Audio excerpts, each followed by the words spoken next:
my boyfriend was like, you did what? I'm like, hey, could you pick me up from this dealership? He's like, are you serious? I'm like, yeah, I just made $4,000 selling my car. He's like, what the crap? And he's like, I want to see what my car's worth. And I'm like, no, we need yours. We need yours. I beat you to it, buddy. What the value is if I can make money.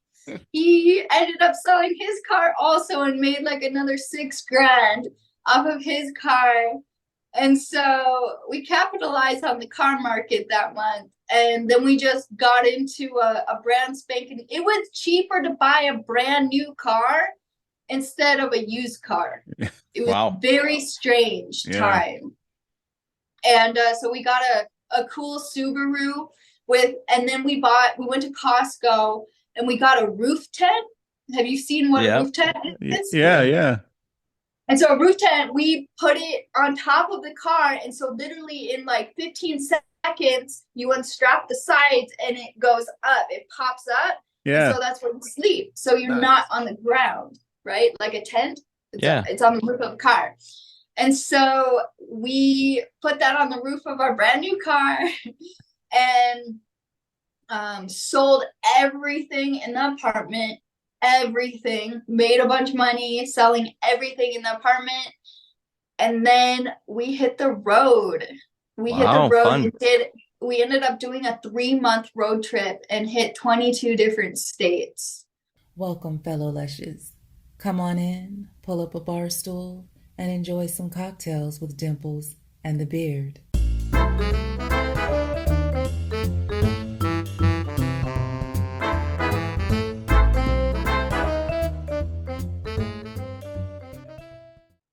So, the tavern is. Oh, sorry, I stole your thunder. Sorry, tavern is now open. Hey, fellow lushes, welcome back to another episode of Cocktails with Dimples and the Beard. We're back. Another one. Yeah, seems like another big gap for us there, but that's all right. Big gap? Yeah. What do you mean? Since the last time we recorded, but it really is the same every time. To these people, they don't know anything. They have no idea. Any different. They have no idea. No, we work hard for you. We work hard for our money. This is getting. I'll just say it. This is being recorded on Monday, May 1st. So we'll see when this comes out. But it is Monday, May 1st. Lay it out, May 1st. Yeah, it's May Day. It is 2 days removed from your birthday. How was Chicago? That was a lot of fun. Did you go to Three Dots? We did. Nice. We went to Three Dots. They had a different menu. Oh, well, it's been a seasonal. Decade since I've been down they there. called it seasonal. Okay. So there was a couple of like winter drinks on there yet. Oh, okay. So it was a little different, which is good. Yeah, because we were there. It was summer, obviously. I think both times. I've only been there once. We were there twice. We were there twice? Yeah, because I've been there twice. I've not been there with anyone but you. Well, now you have. Now I have. Yeah. Yeah. But it was still good. It was fun. How'd you like it? We sat at the table. Yeah. Not at the bar. Do you feel like a baller? Is it one of those? Were you in one of these? No, we were in the corner, but that's fine. But I was a baller. Because I'd have been like, I'm going to need more bitches. I actually just wanted to sit at the bar, but that's all right. We had fun. Yeah, they're tasty. You were there in the afternoon? 3:00. Is the place packed at that time? 3:00 was the latest I could get a reservation. Yeah, I remember you said that. Yeah. And that was at least 3 weeks prior. Wow. That I looked. And it was 3:00. So I was like, all right, whatever. And then all of a sudden we get, leading up to it. For people who don't know what we're talking about, Three Dots and a Dash, a bar in Chicago. Very good. Yeah, check it out. So it's like a tiki bar on steroids. Yes. Bartenders doing mad scientist shit. And it's really cool. Yeah. But bring your credit card. One with no limit. It's not as bad. I mean, $20 was a drink was the most expensive one.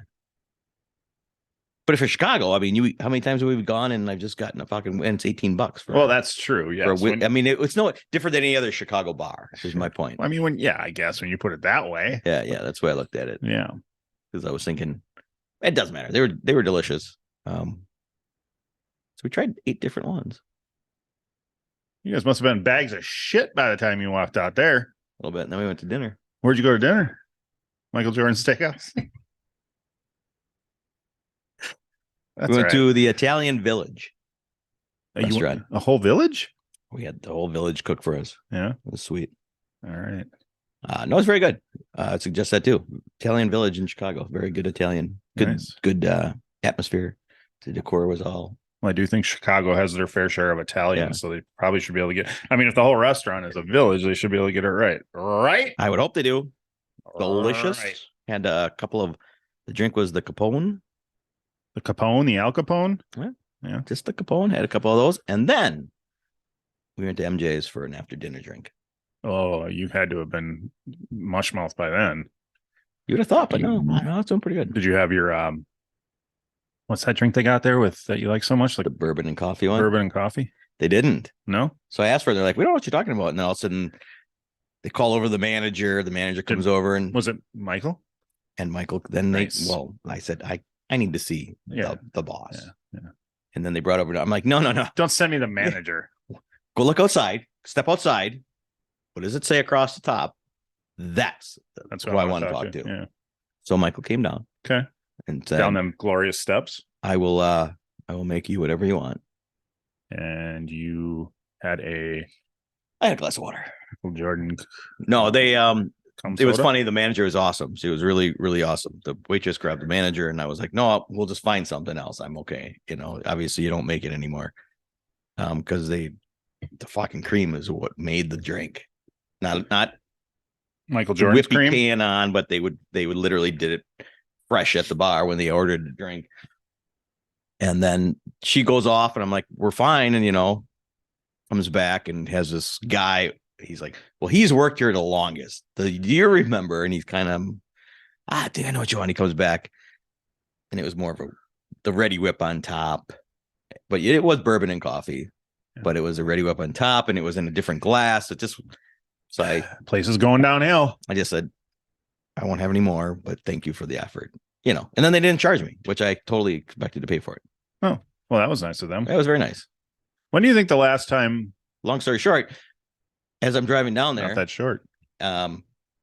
Same weekend, my son and his wife were down there, so they joined us for dinner. Oh, really? Yeah, it was just because they were down for a show, and I knew he was out of town. That's why, for my birthday, he was out of town. And then I'm like, well, I'm coming to Chicago. He goes, we're in Chicago. Oh. So they met us for dinner, and then went to Michael Jordan's. They came to Jordan's too. Yeah. Nice. Well, that's a good birthday. Yeah, it was a great birthday. Unexpected. Yep. And then we went at Gordon Ramsay's burger for lunch on the way out of town Sunday. And is there a Hell's Kitchen or is it? Hell's Kitchen is not open yet in Chicago, but they are opening. Yeah, there's one in New York. Yeah. This is just Gordon Ramsay's burger. Oh, it's just called Gordon Ramsay's burger. Fucking delicious burger. Did he see there? He cooked it. He came over. Yeah. When do you think that he yelled at me? I was going to ask anyway. Tell us. I was going to ask something about Jordan being in his restaurant, but he's never been in there. Anyway, so we never told people to please subscribe, like, rate, make comments, call us. Well, because you chuckle fuckers. Give us a chance yet. Well, we have. I was waiting for you to shut the fuck up so I could say it. Sorry, but we never want to keep a pretty lady waiting. We certainly don't. And guess what? We got another one. I know. We never even told. Yeah, we're talking to Britney Ann Marie tonight. Another beautiful, beautiful lady. Without further ado, Britney Ann Marie. Hello, lovely lady. Hi. How are you? Very good. How you doing tonight? We are phenomenal. How are you? Really awesome. Good.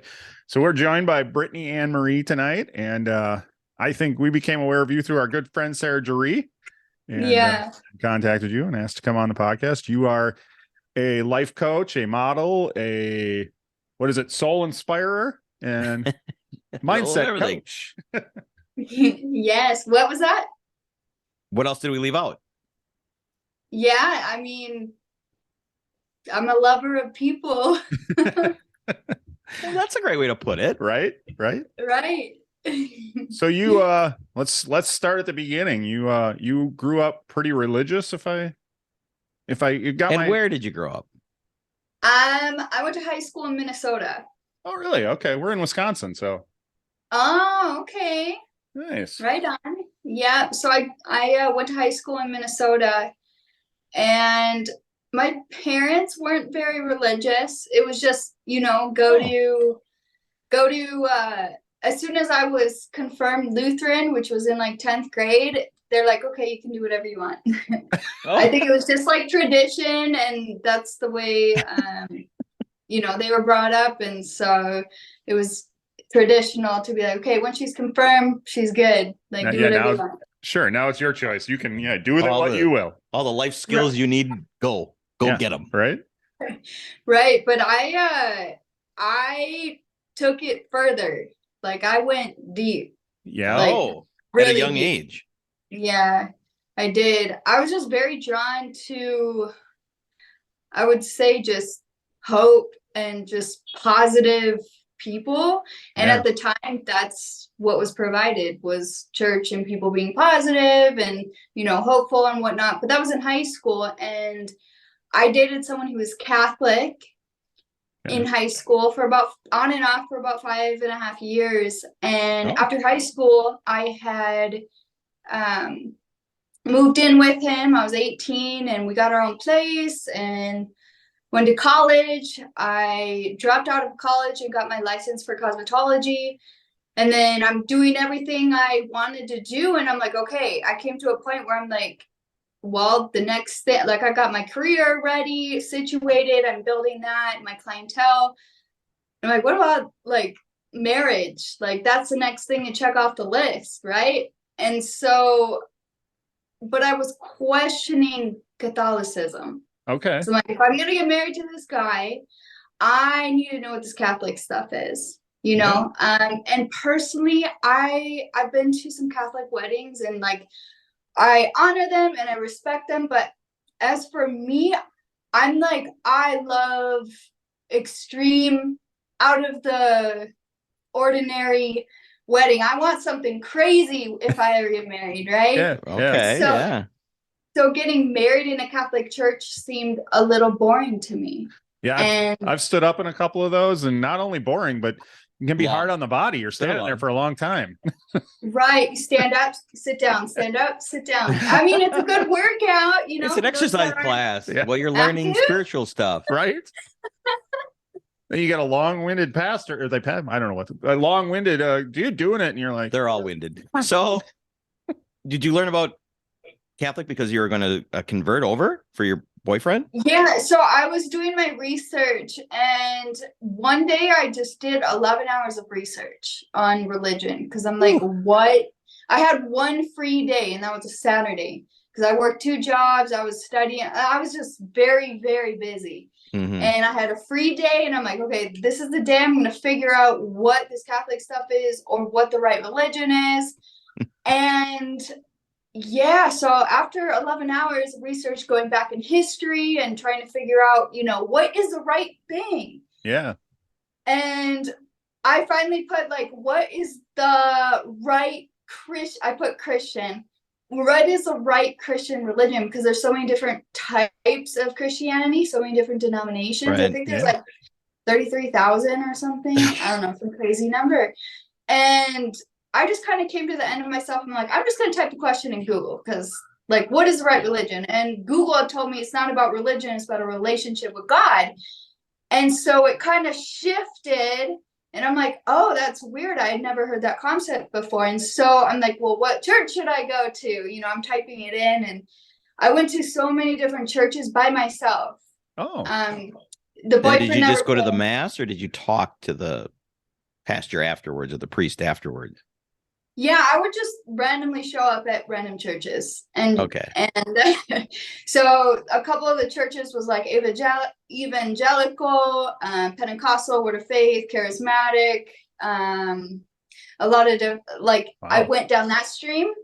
And a lot of these churches, good praise and worship, good messages, but I'm like, there's gotta be more out there. Like, I was seeking, I'm like, there's more out there. I feel it. I know it. I don't know where it is, but I'm going to find it. Okay. And what was that? No, I just said, okay. Okay. And a friend had invited me to her church, which was an hour away. So I'm like, okay, what's another church? And so I drove an hour to this church, and it was very different. And I felt really uncomfortable because I don't know if you guys have been to like a charismatic Pentecostal church before. No? No. I have, yeah. Oh, really? Yeah, okay. And I love the freedom that everyone had, and just, hands were raised, and I just felt really like really uncomfortable because I'm like, I want to raise my hands, but that just, I don't want anyone to look at me type thing. And then in the middle of worship, the pastor comes and is like, oh, the presence of God is here, and lift up your hands. And I'm like, how does he know I was like fighting with myself to lift my hands? That's weird. And so I did, and I didn't really feel anything, but something had shifted in me. And then they kept singing worship, and all of a sudden I felt like I wanted to start crying, but I'm like, no, why am I want to cry right now? This is just so strange. But I kept it together, and they did announcements, and then the pastors, well, I didn't know this, but someone kept looking at me, and I'm like, have you ever played that awkward glance game? Like anywhere you are, you could be in the gym, you could be in a church, you could be anywhere, and you look at someone and you're like, okay, break eye contact because it's awkward. They caught me looking at them, right? Yeah. And then you can't stop looking back to see if you're like, right. It happens to me at the gym. You catch someone and and you're like, oh gosh, like I don't want them to think anything, and so you like look away, and then later on you see them looking at you. Like it's a game, right? Yeah. Sometimes it can work in your favor. Like last weekend, it worked in my favor. But the eye contact, the awkward glance, like I was at this event last weekend, and there were so many women, and one of the people that was close to the host had locked eye contact with me, but usually I'll glance away, but because I'm like I wanted something. I wanted to connect. I wanted, and so I didn't lose eye contact. I kept I didn't break contact, and neither did he. And so it was like a standoff at that point. Right.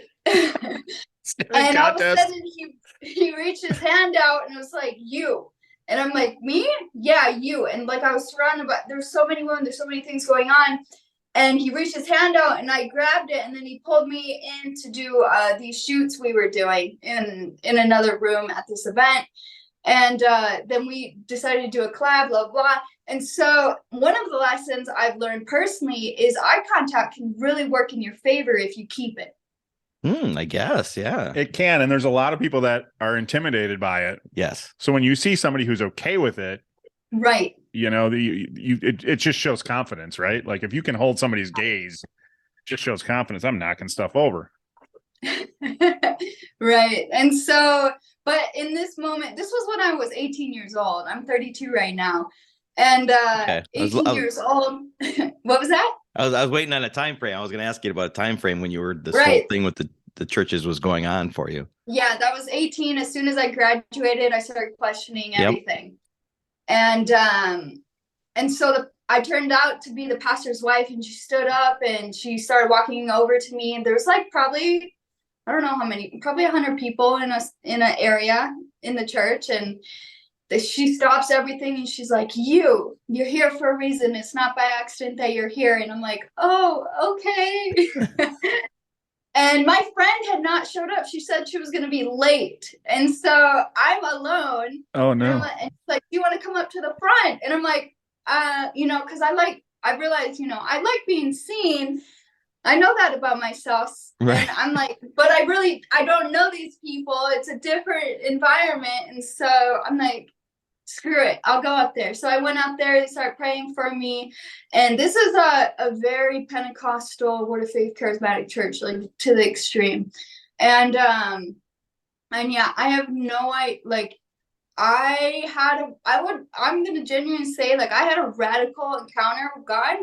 Like I experienced the supernatural, and I'm like, okay, this stuff is like real. Like I feel it in my body. I don't know what is going on with my body. And I don't know what is going on. And I'm like, and I'm laying on the ground at this point because like Pentecostal, how does that happen? You just did you collapse or something? Not collapse, but it was, what do they call it? I don't know what, there's a term, people have catchers. So it's expected that you're yes. like, oh, I can't fall take back. it. like a trust, that. like a trust fall. Gotcha. Okay. Yeah, Gotcha. yeah, like that. And so, you're like, okay, let's just meditate on the ground, whatever. But there was something going on with me, and I wasn't sure what was going on. And I had my eyes closed because I'm like, there's so many people here. I do not want to get up. I do not want to open my eyes. I don't know what is going on right now. And then I'm like, okay, like there's things I needed. And what kept going on in my head was there's things that I need to change in my life. That's what kept going on in my mind. And I'm like, okay, I think I need to get off the ground now. So I open my eyes and everyone's gone. What? And right. Everyone? And my friend, the pastor, and a speaker were there waiting for me. And they're like, do you know how long you've been on the ground for? And I'm like, no, maybe 20 minutes. I don't know. They're like, you've been down there for 3 hours. I'm like, what? Wow. Well, and they're like, what's going on with you? Like, are you okay? Like, what are you feeling right now? And I'm like, the only thing that came to my mind was there are some things I need to change in my life. And they're like, okay, cool. And then they give me some biblical terms as far as what happened and all this stuff, because it's talked about in the Bible. They were slain in the spirit, up in the attic, and they were filled with the Holy Spirit. And so I don't know anything about the Bible. Yeah, even though I was confirmed Lutheran, I don't really know much. Yeah, sure. And so, but all of a sudden I looked at my phone and I have these messages from the boyfriend at the time, and he's like, where are you? Like, what's going on? He thought I was seeing another guy. You were seeing God. Right. And I told him, I'm going to stay at my friend's house, and I'll tell you everything tomorrow. And then I just, all of a sudden, it was weird. Like, all of a sudden I was super detached from the guy, and I didn't really care to like try and please him or make him feel good or whatever. I was just like amazed and in awe of what happened to me. And just like, I don't know what is happening right now, but like things need to change. And so I slept the night that night at my friend's house. And then the next day I shared with my boyfriend what had happened.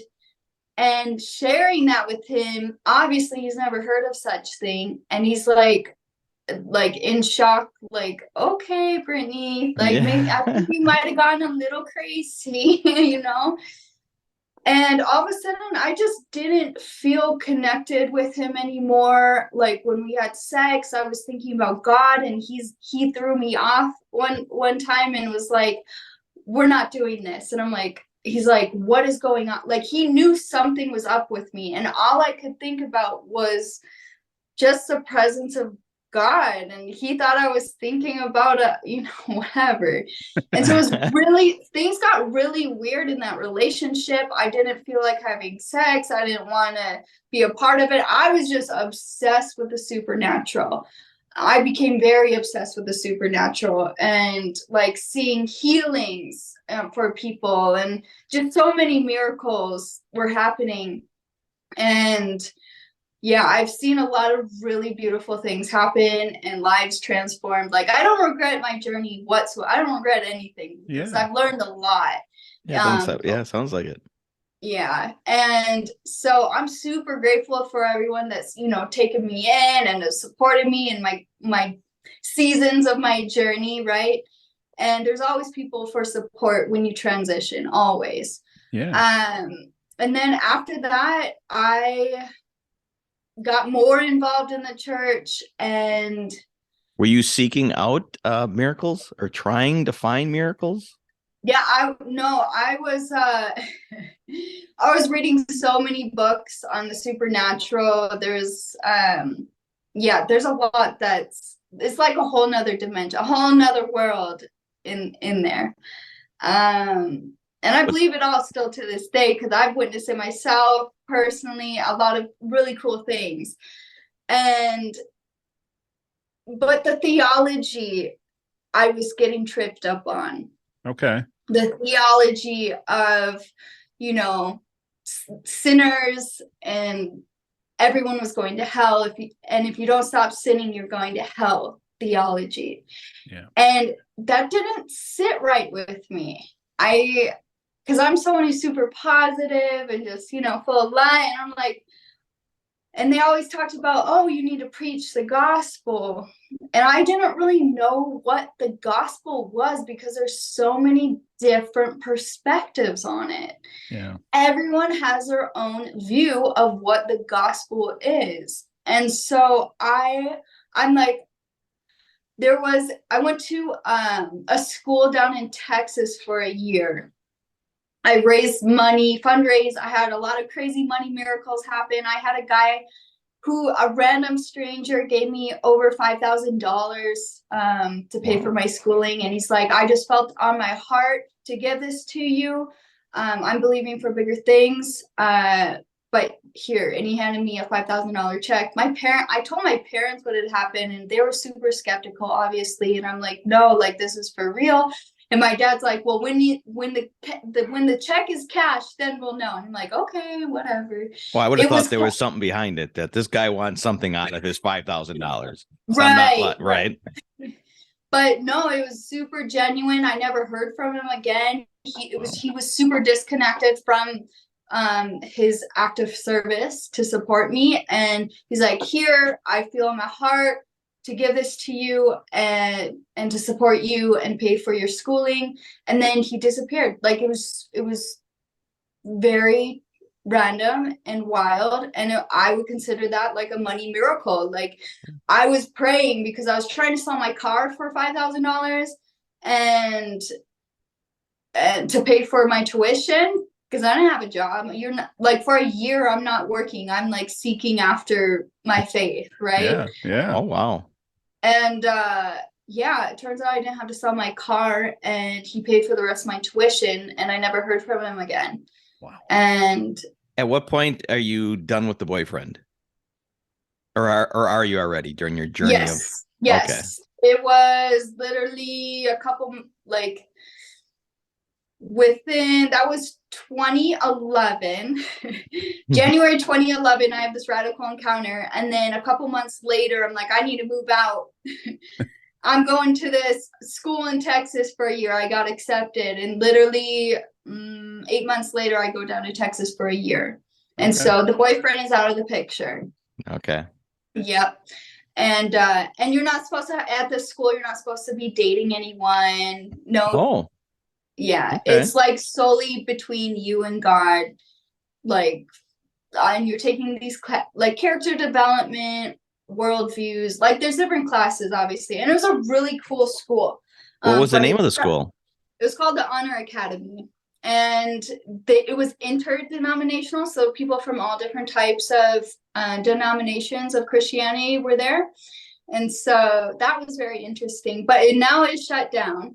It's no longer, there was a lot of persecution, might you say. People thought, it's a cult, it's this, it's that. And I'm like, dude, I know people that are there right now. I made friends with some people and I'm like, and my mom, when I got accepted, I told my parents, and a lot of family members had talked to my parents saying it's a cult and bad things happen there. And my mom was crying to me and said, oh, Britney, you can't go down there. Like your family members had said it's all these horrible things. And she was crying, like hoping I wouldn't go. And I'm like, this is absolutely insane. Like I know people there right now. Like, like this place is awesome. And then my mom's like, okay, if that's what you want. And they drove me down there, to check it out as well. And oh, good. Yeah, it's just like an internship. And so, but you're very, the people I graduated that year with, everyone went down their own paths or whatnot. But a lot of people call it a cult. But in my eyes, I'm like, it benefited me a lot. And it helped me grow a lot. And it was awesome. It was so fun. I loved it. I Oh, wouldn't good. consider it a cult or anything. It's just, This but school, whatever. this school wasn't located in Waco, Texas, right? No, it was in Tyler, Texas. Okay. But I think that's close by. Oh. Well, you never know. I heard you mention that as part of your religious experiences, you went to Thailand to mentor ladyboys. Right. How does that come about, and how Or was how that quickly trip? after your Yeah. year-long. Right. So that was in 2014. Okay. Oh, not far after. So my theology had shifted because at first I'm like, when I see humans, I see sinners, and you need to stop sinning so you can go to heaven, right? This Okay. doo-doo. That was your mindset leaving the school. Yeah, but I was in transition, and all of a sudden, someone had recommended me a book. It's called Mystical Union by John Crowder, and that shifted my theology 180. And no longer did I see people as sinners. I saw them as family, as sons and daughters, that we're all family, and we are all loved. Yeah. We're made in the image of love, and so we're just love beings. And so I still to this day I still believe we're made in the image of love, and I just believe I think that's like the simplest thing is just to believe in love. Like, yeah. Sometimes simpler the better. Well, and it's such a beautiful Right. concept. Yeah. Yeah. I mean, Right. Why make it difficult? Just right. Simple, keep it simple. Yeah. And so and my parents noticed my shift in theology. I didn't tell them, but they noticed I was acting different because I used to be super fearful and anxious and stressed because I'm like, oh my gosh, the world's on my shoulders. I need to save everyone in the world. Like, I was super evangelistic. Like, I would talk to everyone about God. And try and invite them to church and like, oh, you need to be saved, you need to stop sin, blah blah blah. And all of a sudden I like shifted, and I put on the brakes, and I was just complete at ease, at rest. And yeah, my theology shifted big time. And yeah, and my parents are like, there's people like my family is like, they love, all of a sudden they loved being around me. They love, all of a sudden they're like super drawn and super attracted to me, like just because I was just at rest, knowing like everything is working out for everyone all the time. And so, yeah. Anyways, I mean, that's great. Yeah, I can feel that energy. You're Yeah. I mean, I feel myself drawn to all of this stuff, like just and the positivity. Yeah. So right. And so fast forward. So I had gone to another little summer internship in Portland, Oregon. And then I drove down from Portland to San Diego on a tour. One of my friends had wrote a book, and we went church hopping to, preach and share his book and whatever. And then, I really wanted to go to Thailand, and there was someone that had one of the teachers I had been following was doing a ministry trip in Thailand, and it was ministering to ladyboys in Bangkok, Thailand. Okay. And I'm like, I gotta go. Like, I like this radical, wild stuff. Like, so many people are so like turned off by this, but like, I want to go love people in Bangkok, Thailand. And so we went. I traveled by myself. I travel a lot to these trips. I've gone by myself. I was safe, obviously. A lot of people are like, oh my gosh, I've given my parents heart attacks a few times on some of the stuff I've done. Yeah. But I just have a lot of trust and faith, knowing like I'm safe and I'm protected, and but I'm not dumb. Like, obviously I take caution. Right. So I go to Thailand, meet up with a group, and there was a lot of really cool things that happened down there. And we made friends with the ladyboys. So a ladyboy, and just hear out their stories, right? Because everyone is so different. And it was crazy because some of them have grown up just wearing their mom's shoes, putting on their mom's makeup. And so it's just different. It's a different lifestyle. It's a different world. And so everyone's brought up different. What? It is. I was going to say, could we quick give a description of ladyboys for people that are listening that wouldn't know what that is? Yeah, a ladyboy is a man who dresses up as a woman. And some of them will get surgeries done and down there and do some injections and things to turn into a woman. Yeah. And okay, so that's just the way they over what there is what they call them over there. Ladyboys, yeah. And my terminology, I'm still learning all this terminology. Okay. Yeah. But some of them are so you would never know they transitioned because they're so perfect and beautiful. Like you would have no idea. Yeah. We've even met some here in Colombia, and I'm like, wow, like they're so beautiful. Like you would never know. Yeah. But it's their body, it's their choice, and if they feel led to do that, go for it. Right. Yeah. Were you over there to help? I know a lot of them are into the prostitution in that area. Were you there to help some of them if they didn't want to be involved in that, to get out of that? Right. We were just there with the focus of just loving them. Okay. So we weren't there to convert anyone. We're not there to none of it. It's just to let show them know love. they're loved. Yeah. Yeah. Not judge them. Just move on. To know they matter. And so that was kind of our approach down there. Beautiful. And share Jesus. Yeah. And it was funny because we went into this strip club, my first strip club I ever been in. And we walk in, I don't know what to expect. Like I've never been in one before. Yeah. And you kind of went to the extreme, but that's okay. Extreme, right? And all of a sudden we walk in, I don't know what to do with myself, right? I'm like, I don't know how to preach Jesus in the strip club. I don't know what I'm doing here right now. Because on stage there was a woman who was doing her vagina was wide open on stage, and she put a ping pong ball in her vagina and shot it out into the crowd. And I'm like, what on earth did I just witness? The greatest thing ever. That's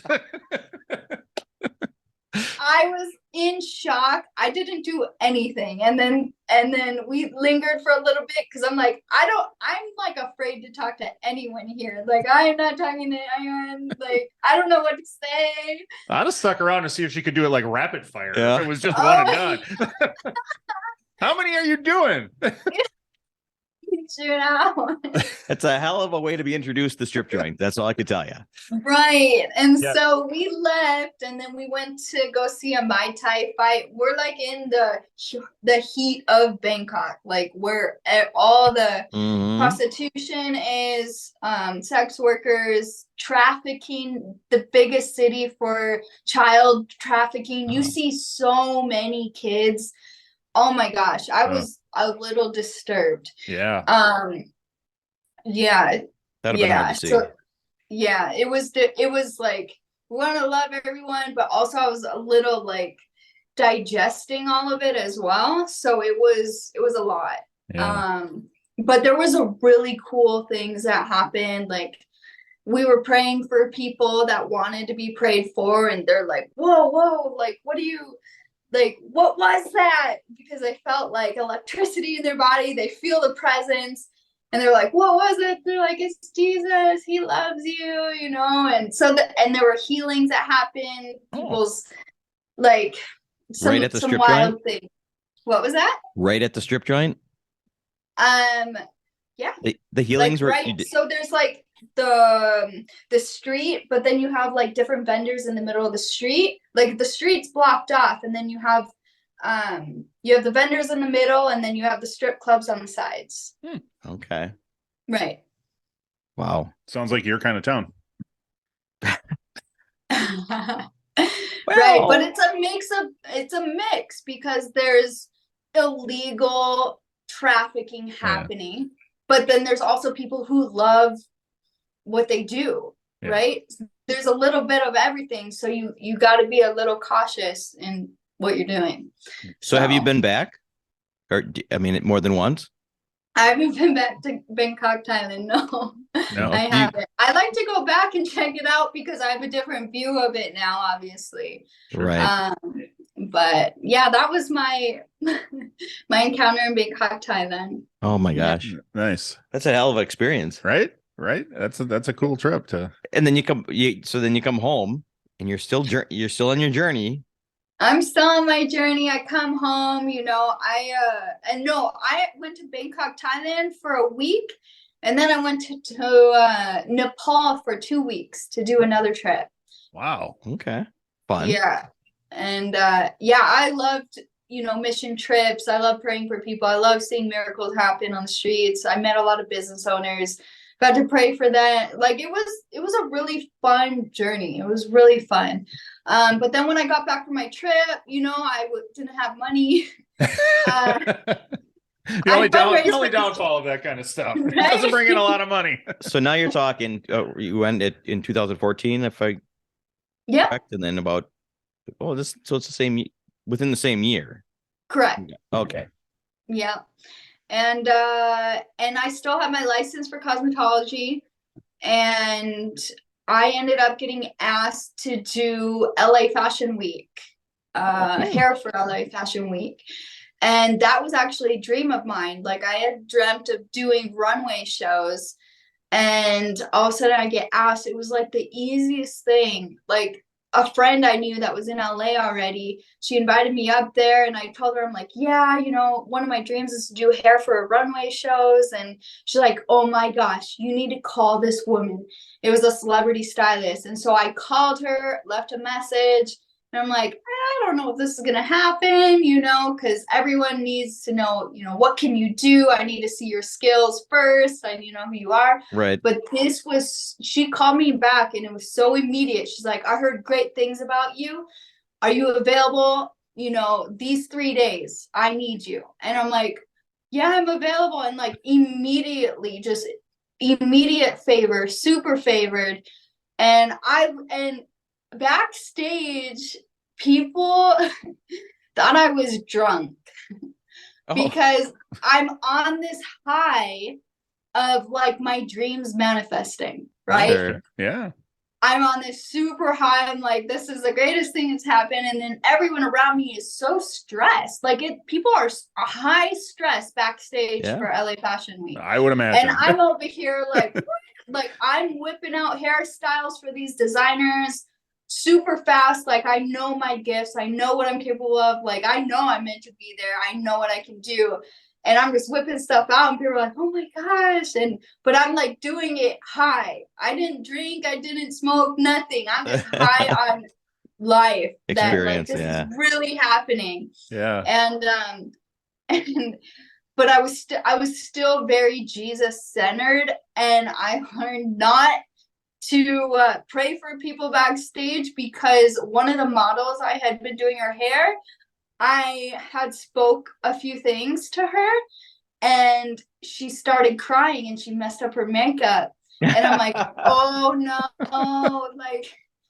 like what I spoke really hit her heart, and she was having a moment. And I'm like, oh my God, I'm so sorry. She's like, no, it's okay. I really needed to hear what you told me. Yeah. And she had a radical encounter, and I'm like, I should probably not do that next time. And I was thinking totally different. Like I thought somebody complained to you about, we don't want to hear this when we're trying to work, but it was more of a beautiful thing. Yeah. Right. And so, yeah, the beautiful encounters. And so, yeah, I did LA Fashion Week. That was a dream come true. And then I started, I just went to a salon and just started working, started making money, because I already have my license. And yeah, and then I did ministry in Mexico for the next 4 years till 2018. So I was dating a youth pastor and doing ministry with them, right? And doing ministry, crossing the border to Tijuana every weekend, maybe 2 to 3 times a week. And yeah, it was super fun. It was a lot of fun. And then doing hair, and yeah, that was my 4 years. Did you have some sort of nickname of being a cosmetology and not preaching, but I guess were you known as something? Here comes a beauty preacher or something. Hair Jesus or something. I feel like you should have a nickname or during that time, right? So in the salon, I unconsciously would hum as I do hair. And so people would call me a hummer. Because as I'm doing hair, I'm like, my spirit is just very light and flowy, and I'm loving life, and I would just hum. I don't know what I would hum. But it was unconscious. I wouldn't know I was doing it until someone said something, and I'm like, oh, I'm sorry. And they're like, no, I like you. So that's what I was known in the salon as, like, the hummer hairstylist. It must have been relaxing, actually, I would think. Yeah, right. From, if I was sitting there and you're doing my hair, it'd be relaxing. Yeah. Right. But other than that, no crazy nicknames. Okay. But I did get in trouble. And I did get let go from one of the salons. I had started booth renting in Pacific Beach in California, and I was just being me. Like I was very radical. And because I believed in, I believed wholeheartedly in yeah. Yeah. And I remember, because I would pray for my clients right then and there. Like I would get like a word of knowledge, or I'd get something in my spirit that I'd pick up on their energy, and I'd encourage them. And some people call it like prophetic. Some people call it what's that other term, a psychic. Or every religion has a term for that, and just picking up other people's energy and encouraging them. Now I haven't really walked in that for a while, but I can definitely pick up energy because I'm sensitive to it. But I'm not like doing it in the name of Jesus anymore. It's just more soft encouragement on people's journeys. I don't want to be known as like some medium or psychic or prophet or some crazy term that people want to use and label it. I'm just like, I just call myself, I like to encourage people. If I feel it in my spirit, I'll tune into it, and then I'll just encourage people when I feel led to. So still within the love theme. Yes, wholeheartedly. And so this salon, I ended up there were like, oh my goodness, there was a lady who came in, and she was bedridden for a few years, and she just got out. Her hair, no one took care of her. And I'm like, come in, let me take care of you. No, all the hairstylists was like, you, Britney, you do her hair. And I'm like, I'm not grossed out, let me love her. And she was an older lady, and I could not get a brush through her hair. I couldn't get a brush through her hair. And so I took the clippers and just gave her, because she was kind of like she was a grandma, so I kind of gave her a grandma haircut, but all of her hair was like matted to her head because she wasn't taken care of. And I made a video on this too, but I got banned on a few things, and I got like there was, oh God, it was very, what's the word? It was very out of the ordinary that I was doing this for this woman, because I'm like, don't pay me, don't do it, like, don't worry about it, let me just take care of you. And I had used the clippers to try and like cut through her hair. Oh Lord, oh Lord, this poor woman, there was like mold in her hair, there were bugs in her hair, it was like really, really like, I'm gonna love you so much because you haven't been taken care of for how long. And so I just like loved her up, and she was just in tears because she hasn't received that type of love before.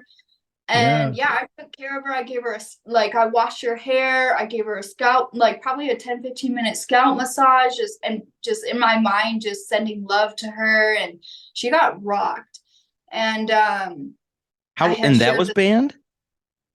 Yeah, so it was very what? It was very, what do you call it? Spiritual? I mean, I no, disruptive. Oh. Very disruptive. And I would pray for my clients, in the salon as well. They share with me what's going on. Just pray for them out loud and pray, like, not, I'm going to pray for you. No, like right now, I'm going to pray for you. Yeah. Like, I'm going to shift energy and just help you realize how loved and important you are right now. And yeah, it was very disruptive in that salon. And I had another client, and he had been doing some shady things. He shared with me, and I was like, don't you think that's maybe a little wrong? and all of a sudden he turned everything on me, because I was very gracious in the conversation, super gracious. He turned everything on me and made a big spectacle. And then he had talked to the owner, and he got me fired.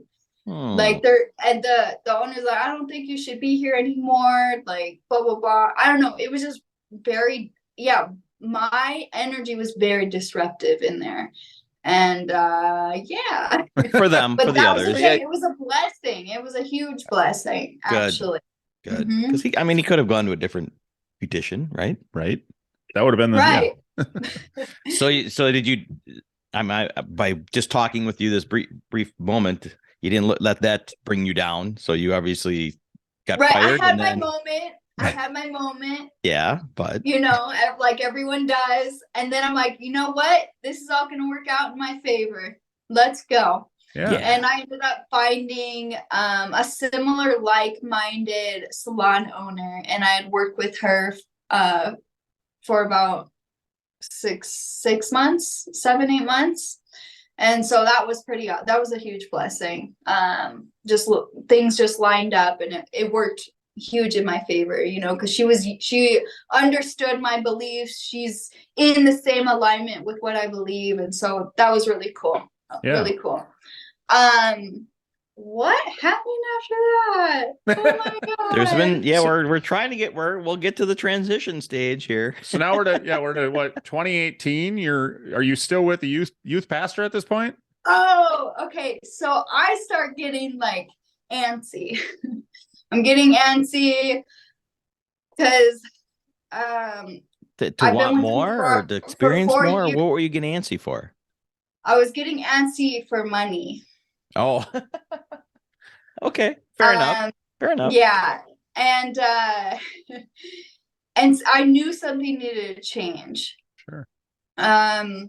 Because I also knew I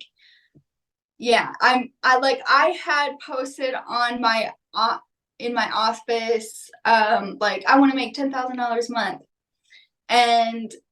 but it's on like a piece of notebook paper taped onto like one of the boards on my bed, right? Yeah. And I actually got recruited in 2018. In the fall of 2018, I got recruited to move to Arizona, because at the time I was in San Diego, and to move to Arizona to go knock doors for a solar company and set appointments. And I had heard how much they were making, and I'm like, oh my God, this is my ticket. And I can so do this. I think that would be so easy. So and so's making how much? Dude, I'm gonna crush this. I could do bet, yeah. Right? And you did. I did, yes.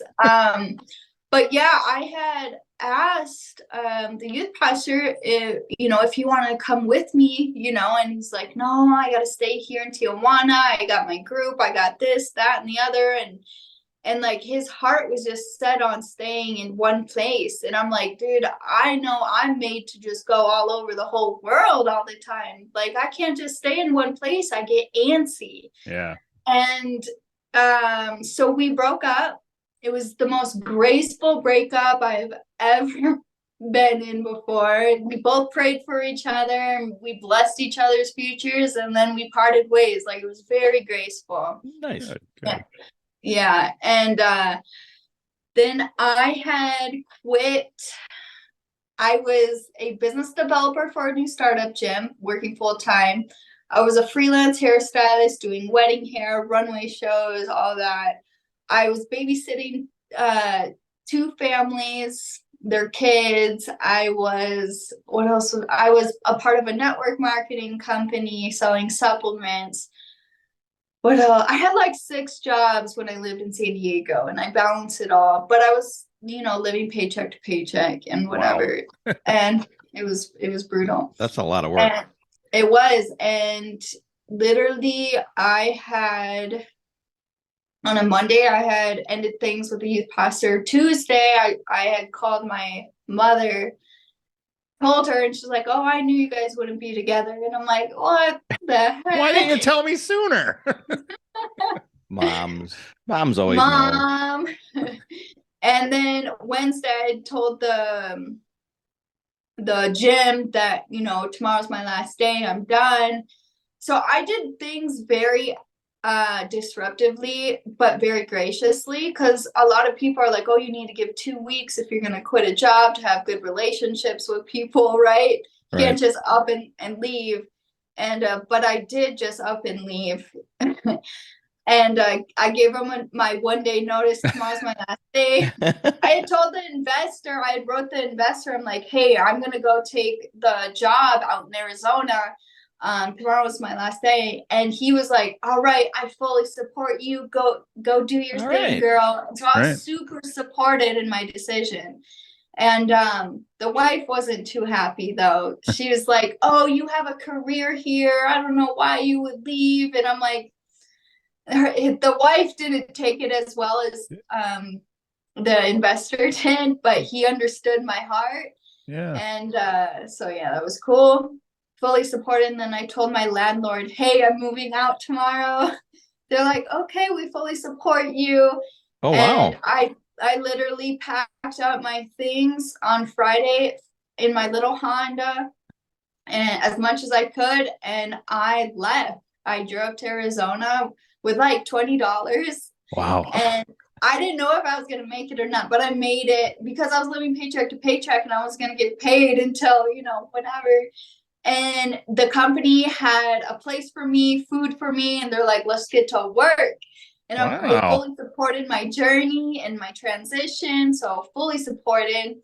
And that month, I was only allowed to work maybe like 2 or 3 hours a night, so super part-time. It was just there because they don't want us to get burnt out, because knocking doors is different. Okay. It's very different. You gotta be able to deal with rejection. Right. And so people can't deal with that. Yeah. But for me, I thought it was the funnest job ever. Like, it was super fun. I get to meet new people every door that opens. Like, I get to bless them and, set up appointments and see if their house qualifies for solar. Now, when you took the job, did you tell them or did you incorporate, I'm going to bless as you went door to door? And were they okay with that? Or did you just do it? No, I was just focused on the script they had given me. And so once I nailed down the script, like, I was not in like a ministry mindset unless I felt like it was needed. I just blessed them with my presence. I just trusted like my energy will impact them without me saying anything. Gotcha. Okay. Yeah. If you'd have came to my door, you would have said this house needs a lot of help, So yeah, I transitioned because I'm like, this is business, and I also don't, I was transitioning. I guess you would say my biggest transition was when I left California, broke up with the youth pastor, and then I was just kind of on my own.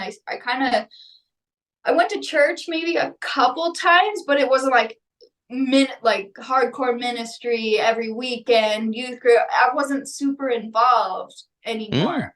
Okay. And so I kind of just let it go and went whenever I felt like going. Not like, oh, every Sunday I need to go. No, like if I want to go, I'll go. And because at this point, it really bothered me to sit in a church because of what people would preach. Sure. A lot of them talk about end times, the end of the world, rough stuff, hell and sin, all this stuff that I just don't believe in.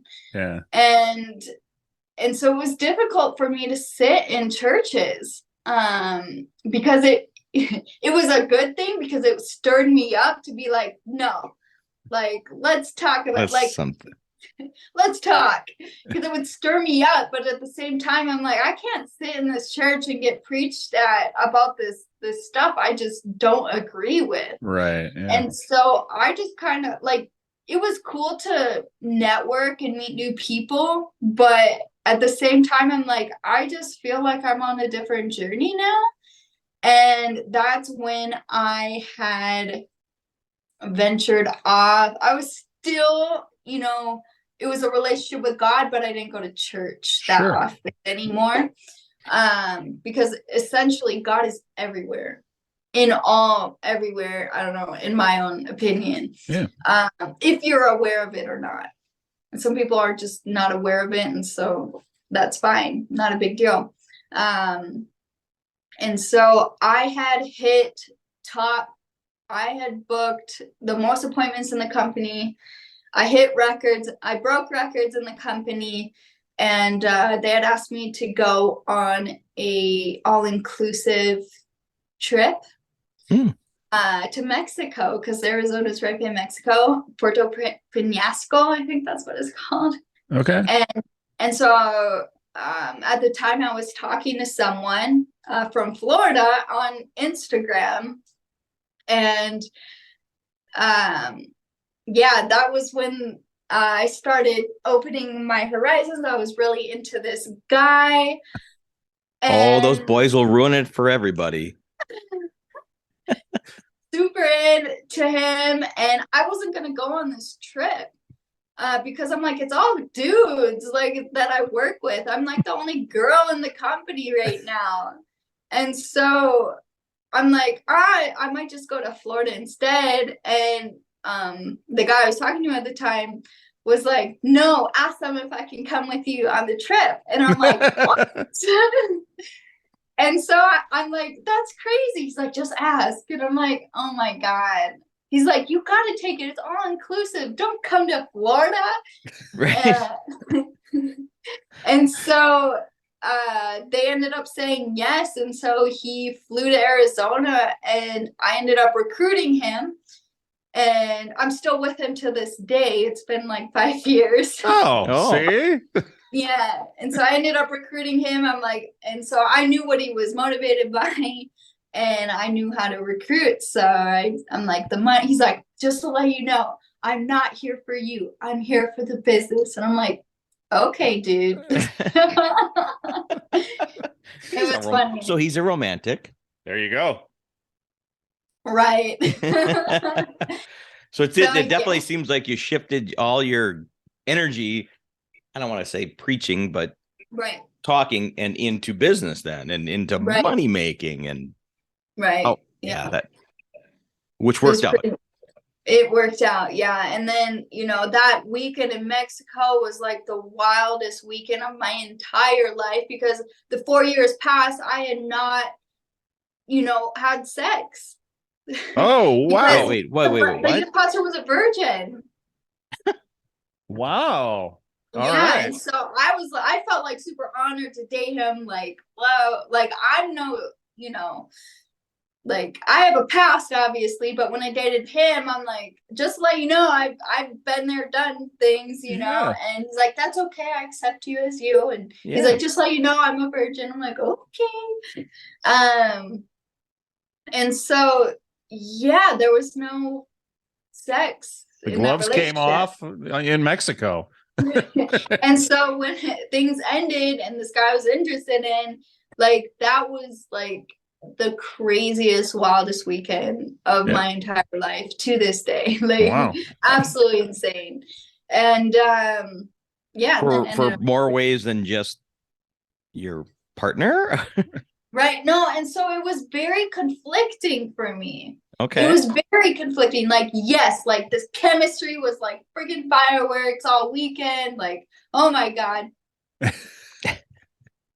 But I still had these beliefs Yeah. that I programmed myself with this, with what the Bible says, no sex before marriage. Yeah. And so I was super, super conflicted because I'm like, I had the most wildest, amazing weekend ever, but like my beliefs that I programmed myself with, looking back, I'm like, it doesn't align with like What you're feeling.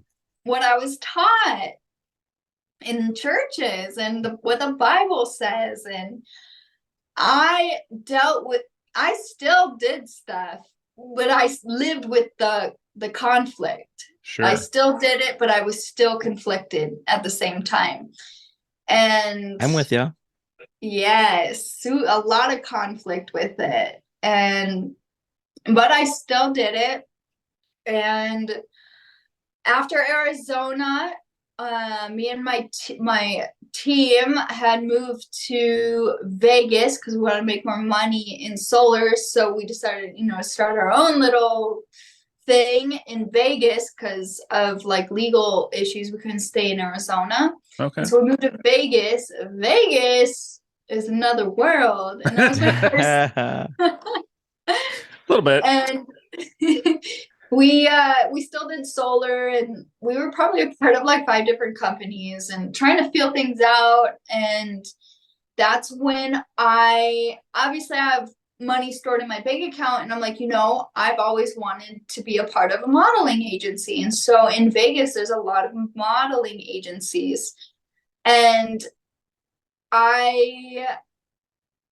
because a lot of rich people want to pay for models to hang around, while they're in Vegas. And so they're called atmosphere models. Okay. And so that's what I was. So there was a few events where we'll go to a club VIP, and then it was like the most boring thing for me because I'm not a huge drinker.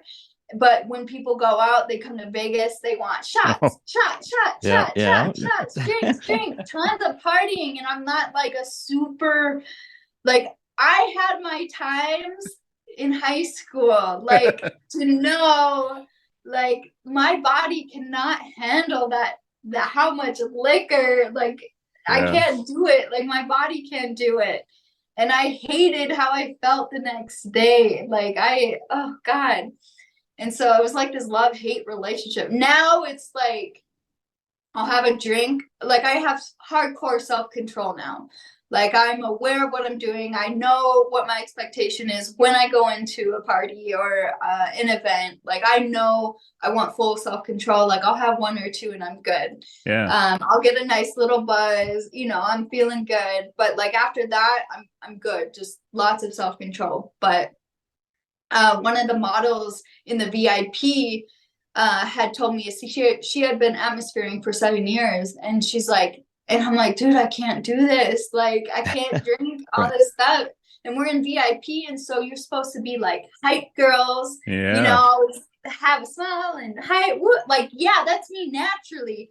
But like drinking, I'm like, oh my God, I don't want to end up somewhere or drink something or get roofied or something bad to happen to me, like I need full self-control because I don't know what will happen, especially in Vegas. And so the motto was like, pretend to take a shot and dump it down the cracks of the chairs because there's cushions. And she said, every time you take a shot, pretend and then put it behind you and dump it out. And she told me that, and I started doing that. And so that was my little trick to pretend I was drinking. And so, and I'm like, yeah. And so that was a cool experience with modeling. And then I had booked I was feeling, it's Vegas, and there was a topless event for like a VIP. It was for a bachelor party. Okay. And I'm like, I told my partner, I'm like, should I apply to do this? Because it was good. It was a good pay. And I'm like, I've never like done that before. I want to explore and see what that's like. And he's like, something was drawing you to it. Right. And so my partner was like, let's go shopping for some lingerie and get you ready for it. And so he was super game for me to do it. We were both starting to explore our sexuality and different avenues of sexual adventures, right? Sure. And so that was in Vegas. So it was like 2019 we start venturing out, and I got it out of like 200 girls. I got accepted to do this event, and I'm like, wow, figures like that. I wasn't like, I kind of expected I would be accepted to do this event. And so we go, I go obviously, and there was like maybe 2-3 other models there. I had never been in this scene before. We're in like a penthouse suite. Like I got taken. Yeah, it was crazy. We're in a penthouse suite overlooking Vegas. Wow. It was crazy views. It was for a bachelor party. And that was the first time I actually saw cocaine. Oh, geez. In person. Like I saw it in movies, Yeah. And you see all these movies and documentaries about this stuff, but I had never seen it actually in person. And all of a sudden these guys were like doing lines of cocaine, and I'm like, oh my God, I feel like I'm in a movie right now. Like I'm very innocent, right? Super innocent me. And they're like, do you want some? No, I'm good, thank you. And so that was like very like I'm in a movie right now. Like this is crazy. And I'm topless. Right? I'm topless because we're atmosphering and just, whatever, talking with the guys and just helping them have a good time or whatever. And so that was my first time I saw cocaine in person. Okay. And I was inside. I'm like, holy shit, like this is crazy. And it's an experience the first time. It kind of is. Right. And I still haven't tried it. It's not something, even though I live in Colombia. Yeah, I was gonna say you are in cocaine heaven right now. I know. But no, I've just never been interested and never had a desire to try it. But they do have these things. We went to this tiny little village out here. They're called pueblitos. And so pueblitos are like little towns or whatever, and indigenous people, some indigenous. And there was this little store, and they sell coca leaves. So you can have coca tea, and it gives you a boost of energy. And it's crazy because the indigenous, these leaves, the coca leaves, they used to chew on them back in the day, or probably still to this day. They chewed on them, on the leaves, all day to produce, like, to keep up with the workload of maintaining a village. Sure. And so that was a really cool experience. That's like the closest I've ever gotten. So the coca leaves, we just it's for a tea, coca tea. So that's cool. Okay. Yeah, just very wholesome and just very holistic. Yeah. Yeah. So that's my closest encounter. Well, you're getting the best of it. Right. The source. Yeah. Right. Yeah. Without all the chemicals and processing and no stuff. fear of fentanyl. Yeah, you're good. Right. So when you went into that first time and went topless, any regrets? Did you just feel like comfortable and like this is good for me? It was crazy because one of the models was like, this is the weirdest event ever. Usually these bachelor parties, everyone's having orgies and sex wide out in the open and all this crazy shit. And she's like, this event is so weird. No one is doing any of that. And I was like, thank God. Right. I don't know what I would be doing. Like, I would have to leave because I am not, used to that type of thing. I'm just coming out of religion, for God's sakes. Like, and so I was like, thank you, Jesus. Thank you. It's not like that. And it was crazy because it was a bachelor party. One of the guys I'd talked to, like, we have different conversations, and it was really fun event. I am talking to this guy. He has, he's married. One of the guys is married. Oh, a lot of the guys were married. And one of them I was talking to, and I'm like, so are you married? He's like, I'm married. I miss my wife. I can't wait to see her again. I'm like, that's awesome. And I asked him, I'm like, have you heard of the love languages before? Have you guys heard of the love languages? Yeah, I have. Yeah. Yeah. And so there's 5 love languages, affirmations, acts of service, gifts, physical touch. Another one I can't think.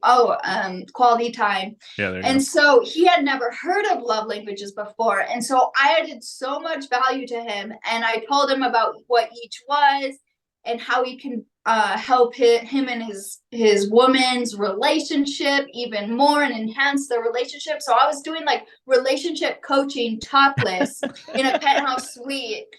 And he was like super, like, we're just having chill conversations as I'm topless, like it was normal. And it was like the coolest experience. It was so cool. Like, he wasn't trying to hit on me. He wasn't trying to get at me. He was just super respectful, super honoring, having a conversation about his wife.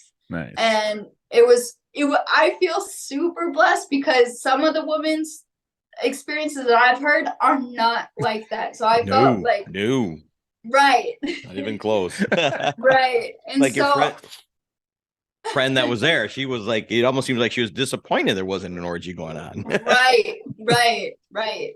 And so I'm like, oh, it was a very magical first time experience being topless in front of like 6 strangers. And they were Asian Australian. So they're Asian, but they had an Australian accent, and it was so different to me. They're from Australia. Yeah. It was very different. Wow. That would have been weird to talk to. Yeah, that would be different. So that was my first experience. And then after that, I didn't really do anything else after that. Nothing crazy, nothing wild. It was just very chill. And then we ended up moving again back to California. It was just me and my partner this time because everyone decided not to do solar. And just me and my partner stuck with it. And an old high school friend had reached out to me who's a multimillionaire and was like, Britt, come out to California. You can make tons of money doing solar. Like, this is like the biggest market and margins to do solar. And so we moved out there for a year. And it was awesome. It was cool. It was during the pandemic, I think. I don't know what year that was, 2021 or something. It's all kind of a blur. I don't know when the pandemic was. The pandemic was when when I was in Vegas. Okay. All right. Yeah. And then moved out to California and maybe went to church once just to get that. If there's anything there. Right. Yeah. But then I was reminded as soon as I stepped in, I'm like, no, I can't do this. Yeah. And yeah, that's when we started talking about OnlyFans. He became my boyfriend. Who brought it up? Who brought it up first? He did. Yeah. Okay. He brought it up, and I was like, I don't know about that. Like, I don't know. Because I wasn't too connected to my body, or myself. Like I would, I know, like I didn't own, maybe I did, maybe one, but self pleasure to me, I used to hide and use like my electric toothbrush as vibrator. Wow. Okay. At that time, you were like, I'm not going to be seen buying a vibrator. Right. Anybody know that I would ever own one? I will not admit to it. So I'll use something else. Just weird shit, like 13 electric toothbrushes. But I had 13 toothbrushes. Right. Or the electric razors. There's an electric razor where it vibrates to shave, right? And yeah, that's the only thing I would use. Because like sometimes it's uncomfortable going into a sex shop buying a dildo or a vibrator or toys, because it's like, oh my gosh, I hope no one sees me, because it's private and it's embarrassing and whatever. Now it's like, dude, look at this. What's the newest one? Oh my god. Right. So yeah, in California we did that stuff, but I'm like, I'm kind of done with California. The beaches are freezing. It's only warm here for like 1 or 2 months out of the year. Otherwise, it's cold to me, in my opinion. Okay. And like it's sunny, but it's chilly. Yeah, right. Okay. Yeah. It's hard for us to be sympathetic. We're in Wisconsin. It's May 1st, and remember that Wisconsin. It was snowing today. Oh my god, it's May. Yeah. Right. No, I know what it's like. I lived in Minnesota. Right. So you know. Up out there. I know. I'm like, no more snow for me. I'm good. Yeah. And so he grew up in Florida, in Miami, and so I'm like, let's go to Florida. That has to be a culture shock to go to Miami. What was that? I said that had to be a bit of a culture shock to go to Miami. Very different. Yeah. Very different. What else? So we decided our lease was up for the apartment, and it was coming up, and I'm like, why don't we just do a road trip to Florida? But let's not go straight there. Let's just tour the country with no expectation. Let's take our time and just go explore. Nice. And so we didn't know what to do. I had a car, he had a car. And I'm like, I do not want to drive 2 different cars. And so at the time, this was so I didn't know this, but when it was August 2021, August 2021, when the used cars were being sold at a very high price. Oh yeah, that's right. And so I didn't know this, but I was in a lease and I had 8 months left on my car. But I'm like, I need to figure out something. And so I went on Kelley Blue Book and I looked up at like the worth of the value of my car, and it was significantly higher than what my lease owed or whatever. And I'm like, maybe I could sell my car to a dealership and I can make money off of it. And so one day, within 3 hours, I had sold my car to a dealership and made $4,000. Okay. Nice. And I got out of an 8-month lease making money. Nice. And so my boyfriend was like, you did what? I'm like, hey, could you pick me up from this dealership? He's like, are you serious? I'm like, yeah, I just made $4,000 selling my car. He's like, what the crap? And he's like, I want to see what my car's worth. And I'm like, no, We need yours. We need yours. I like, beat you just to wanna it, buddy. see what the value is if I can make money. He ended up selling his car also and made like another 6 grand off of his car. And so we capitalized on the car market that month. And then we just got into a brand spanking. It was cheaper to buy a brand new car instead of a used car. It was Wow. very strange time. And so we got a cool Subaru and then we went to Costco and we got a roof tent.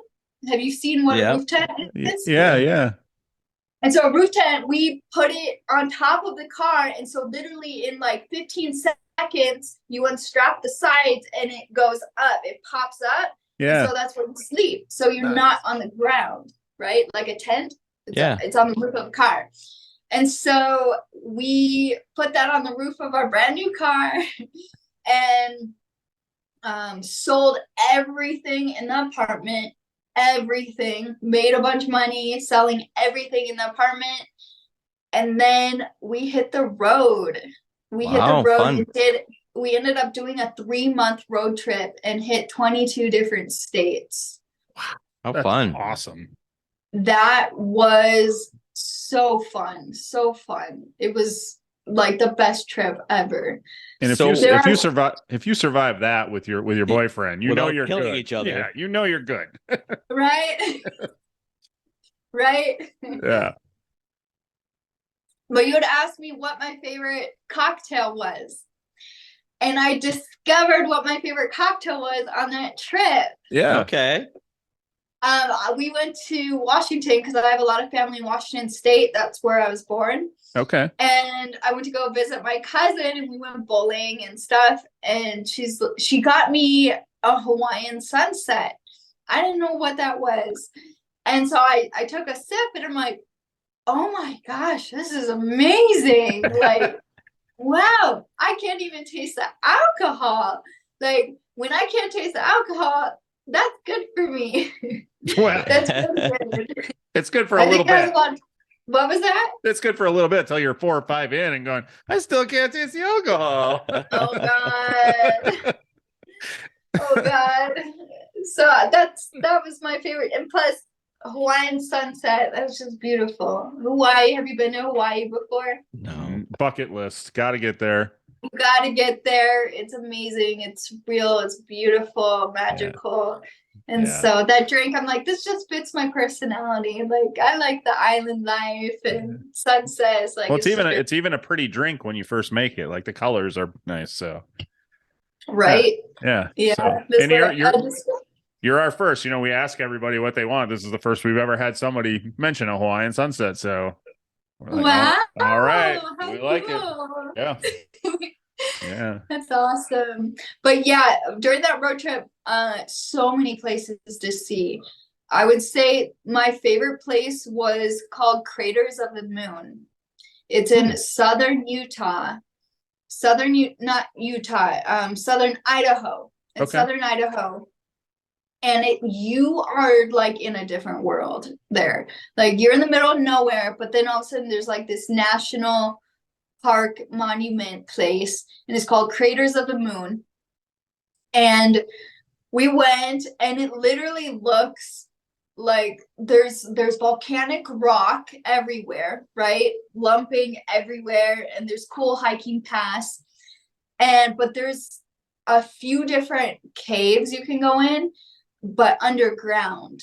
And at one point, there's a hike underground in these caves where you get to the point where you have to crawl through the cave. It's pitch black. We have our lights. Yeah. What are your little lights? miner's helmets, huh? Your little Because we can't see anything. It's pitch dark in this cave, and we're like following the path, and all of a sudden I'm like, do we keep going? Like, is this right? Because we have to crawl on our bellies to keep going. And on the map, it says keep going. And we're like, what? And we have really cool pictures of it. I still got to go through a lot of content on my phone from that trip, but we're taking pictures with our phones. Like, we're literally smushed on our belly crawling through this cave. It was epic. It was so fun. Wow. It gives me anxiety just hearing about it. I was gonna Oh, say God. not for everybody. Oh. Oh God. And then I guess you're not another claustrophobic. Nah, just I'm thrill-seeking adventure. Yeah. That's awesome. Another really cool place is the Salt Flats in Utah. Have you heard Yeah, of Heard that? that. Yeah. Yeah. Yeah. Oh God, that was awesome. But it was so funny. So this is so we were thinking about OnlyFans Before before the leaving. trip, and I'm like, maybe we could just stay on the road and make money while we're on the road. But I still had not digested it fully. Like, I'm still a little religious, at the time. I'm still like teeter-tottering on the Yeah. fence, and I'm like, yeah, I don't know. And but we still made content on our phones Sure. on our road trip. So we made some pretty there we are. We made some really cool content you can actually find on my OnlyFans from these places. I didn't think we would share what we shot from the trip, but like on different hikes, like it's super secluded, like in the mountains and on the cliffs, and like we recorded ourselves and doing things and for a thrill, right? And it was just really surreal. Like, we created some content at the Salt Flats. Oh. And it was like, doing things outside and in nature is so different than indoors on a bed or a couch. Right. In It's nature, very freeing, it's isn't it? It's so freeing. I'm like, oh, my nipples get to see the world, freedom. Well, today is May Day. Yeah. Outdoor fucking starts today. That's what they say.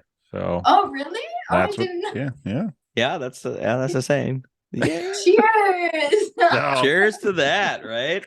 Let's bring that.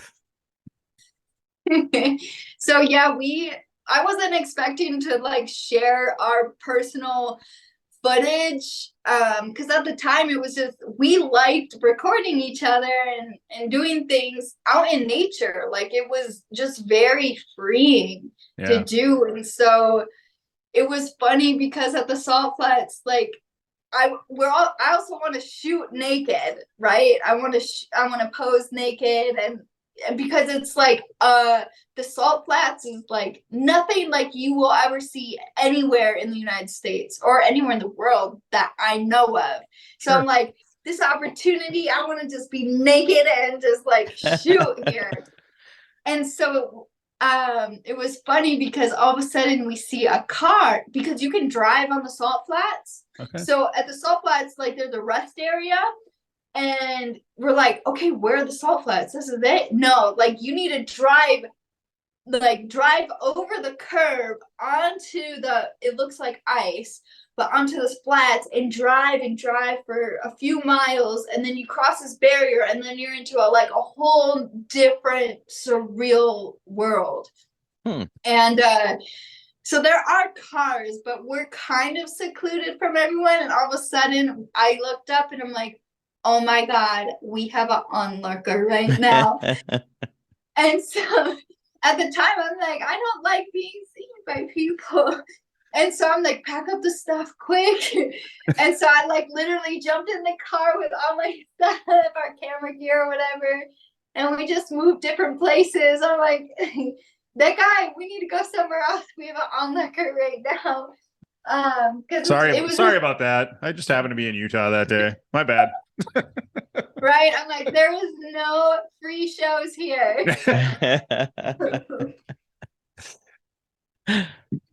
Right? So, but yeah, it was a very magical trip. We got to shoot a lot of cool content that I didn't know I would. It was stored in our phones, and I didn't know I was going to actually go all in on OnlyFans, Yeah. And it was crazy because my boyfriend had found on our road trip, had found Nicole Mitchell.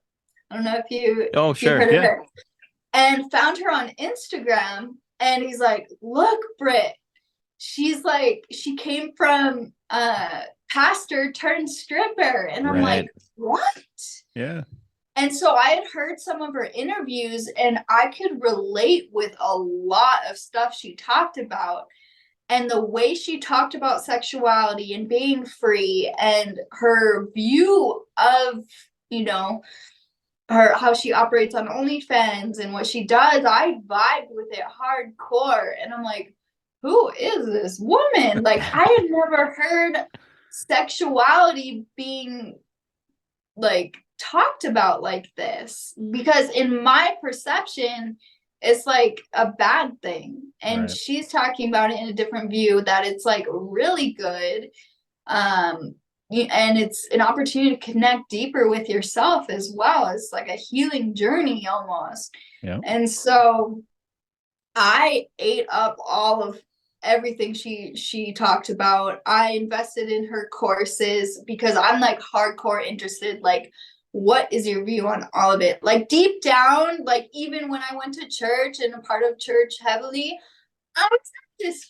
feeling that I would be involved, but I also didn't want, I don't know, I just didn't have the mindset to wrap myself around it. And so I'm super grateful for the journey I've been on, because if I rushed anything, I'm just I've eased into it. Like, so I started my OnlyFans last year in March, and obviously we're living in Florida at that time. We got to Florida last year in January, and we were in Florida for 8 months. And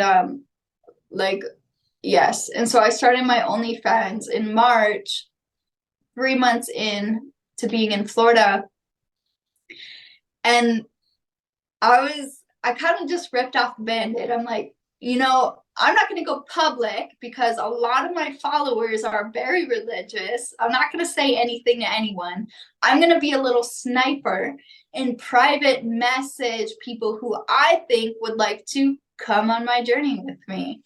Oh, okay. That's a good way to do it. And so a lot of people were very supportive privately. When I private messaged them, like, hey, I'm exploring this new venture. I'm exploring myself. I'm having like an exploration journey right now with my sexuality. I've never actually dove in to this before, never gave myself permission to explore this realm. And and away you went. So, right. And so I was actually private for 8 months. Okay. I was private for 8 months because I was getting to understand how the platform worked. I was getting to learn my body, because how old was I? I turned 31 last year. And I was 31 when I started. And that was like the first time I was super intentional in like connecting with myself. And I had some of the most radical, life-changing orgasms I have ever had, ever. Once you let yourself free. Right. Yeah. And it was so different from my toothbrush vibrator. I would imagine. Well, I hope so. I would imagine. I hope so. Did you find some resistance from any of the private messages? Not really. People that knew me, everyone was just very supportive. And they're like, all right, girl, like, we support you. Everyone's so positive, so respectful, so uplifting and heart-centered. And I'm like, God, I am so blessed. I am so blessed. And it's easy to keep going when you get positive back, feedback. Right. And so some of these orgasms were very life-changing, because like I was talking to you about, like the presence of God in the sexual form, a lot of people call it like an energetic or body orgasm. Sure. Yeah. And so I'm like, oh, that's what they call it, but they call it this. So I'm like kind of putting pieces together, and I'm like, dude, I have those all the time. Like that's very easy. Like I can just feel the I think it's just being present with yourself. It's just being fully present, presence of God. Or an orgasm, I think is the same thing. This body energetic orgasm. And so I'm used to that feeling, but I've never had that feeling in self-pleasure before because there was so much shame I had around my body, right? So much shame. I've never felt the presence of God while self-pleasuring, right? And like it happens often now, but that first time I recorded this video and I recorded my little preaching after it as well. I'm a mess. Like I'm a sobbing, like a positive sobbing mess. Like, oh my God, what just happened? Because when I was self-pleasuring, I had felt the presence of God, and I'm like, this is weird. And I also had like a deep orgasm at the same time. And I've never felt both at the same time. And I'm like, I was a wreck, a complete wreck. It was kind of like validation, like, this is okay. It's okay. Yeah, you're done, and you're like, I'm still alive. The Right. lightning came down. It's all working. Right. Like it's like self-pleasuring is okay, because I always, in my mind, I thought self-pleasuring was just, anything that had to do with my vagina is wrong. Like I neglected that shit my whole life. You have a lot of time to make up for. Right. Yes, I know. Like I suppressed all that sexual energy, suppressed it like my whole life until this past year. And so you're having a great year. Yes, it's been so awesome. Look at that smile. I know. That is a great year. Yes. Yes. And I've learned so much. I've had so many new experiences with everything. And everything's been so good. So good. How did you end up in Colombia then? When did you make the move to Colombia? We moved out here in September, so 8 months ago. Okay. Oh, that long. Okay. And just fuck it, let's go. And Colombia we had been living with my boyfriend's parents after our road trip. Okay. Because we didn't have anywhere to go. And so they had an extra room, and we're like, okay, when we get there, we'll figure out what we're going to do with our lives when we get there. And so we don't have plans. We're just like living in the moment. Yeah. And so we get there in January last year, and then we were with his parents for 8 months. And I had started OnlyFans in March. And there was at his parents' house content perform. Okay. All right. Even better. But there was so many funny things that happened. I hope his dad isn't a follow. Oh God. So I had 2 toys at this time. I only had 2 toys. And so I make sure anytime anyone went to work or whatever, I'm home alone. And that's when I would make content when everyone's gone. But his grandma would be home sometimes. Yes. Wow. Okay. And so it was funny. So like I'd make content or whatever, but I was very quiet. Like when I had my radical life-changing like orgasms, like I was like sobbing, but like you don't want to be heard type of, like I was a wreck, but I was also like having a moment, right? But I didn't want to be loud. And so it was funny because sometimes our room is private, and sometimes like I would just leave my vibrator on the computer desk or like my dildo because I would forget, because I'm like, oh, I need to clean this later, right? Like whatever. And I was in the kitchen, or we went somewhere, and our room's messy, and all of a sudden I get home and the room is clean. Oh no. And I asked my boyfriend, I'm like, oh my God, why is the room clean? He's like, oh, a maid and my mom cleaned it. Oh my God. And right on the computer desk, clean, was my little vibrator, my little bullet, right, like nothing else was around it, just the vibrator sitting right there on the desk alone. And I'm like, oh my God. We're moving to Colombia. And so I'm like, okay, that was the first time, right? I'm like, okay, I need to be better at this. I need to make sure all my toys are put away and clean always.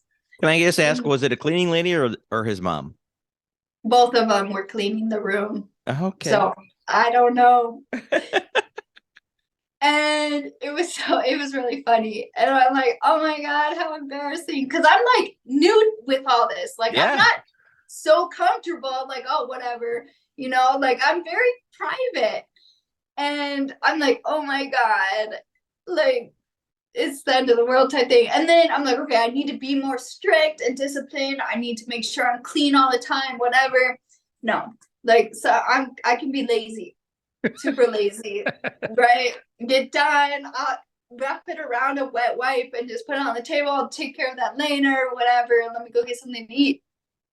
And oh my God, another time I'm looking for my dildo. It was like a hot pink dildo, right? And I'm like, babe, have you seen my hot pink dildo? I can't find it anywhere. Like, I don't know where it is. And I'm looking in the bathroom, I'm looking in our room. I cannot find it. And I only have 2 toys, right? I'm like, where did I put it? And one evening, I was brushing my teeth in the bathroom and I looked down in the cleaning bucket with all the cleaning supplies. Oh. And I see my big pink dildo in the cleaning supplies. And I'm like, oh my God. Oh my God. Did I leave my dildo in the bathroom and forget to clean it? Because, you know, you could put it on the top of the toilet, you know, as like a shelf. And I'm like, oh. And I'll come back to it, right? Yeah. I forgot to come back to it. And I found out it was his grandma who had cleaned the bathroom and had put my big pink dildo in the cleaning bucket. And I'm like, oh my God. You gotta be kidding me. I don't know what this is. It's getting hard to reach spots. Like, I couldn't find it for a week. Like, I'm looking and looking, and I'm like, I don't know where I put it. And yeah, I was brushing my teeth and I found it in the cleaning bucket. And I'm like, oh my gosh, Grandma did it. Dang it. Oh, you think God. Grandma knew? I don't think Grandma knew. I don't know. She was pretty wild back in her day. Oh, well. There you go. Well, good for Grandma. We don't know the stories, but we do know that she has 4 different she has 4 children with different fathers. So well, I take back whatever I thought. She knew. She knew. I don't know, but she knows. But well, now she knows. She's got 4 kids with 4 dads. Maybe she didn't need to know. Maybe, yeah. Why are you gonna fake one of these? Oh my God. When I was done with that one, I replaced it with a new guy. I didn't need to buy it. Right. So yeah, and then another funny scenario. I died. Actually, there's 2 more. One with his dad. Oh no! No, not like that. No, I know, but go ahead. So he bought a iPad holder, so you can actually attach it to the bed, and then connect your iPad, so you can watch movies or Netflix on the iPad holder, hands free. Right? Or I could put my phone there and record. It's like a holder that like holds onto the bed, right? Perfect. And so one day, I wasn't there, but my boyfriend had told me this story. His dad comes in his room, you know, and talks to him and is like, and he asks, he's like, what is that for?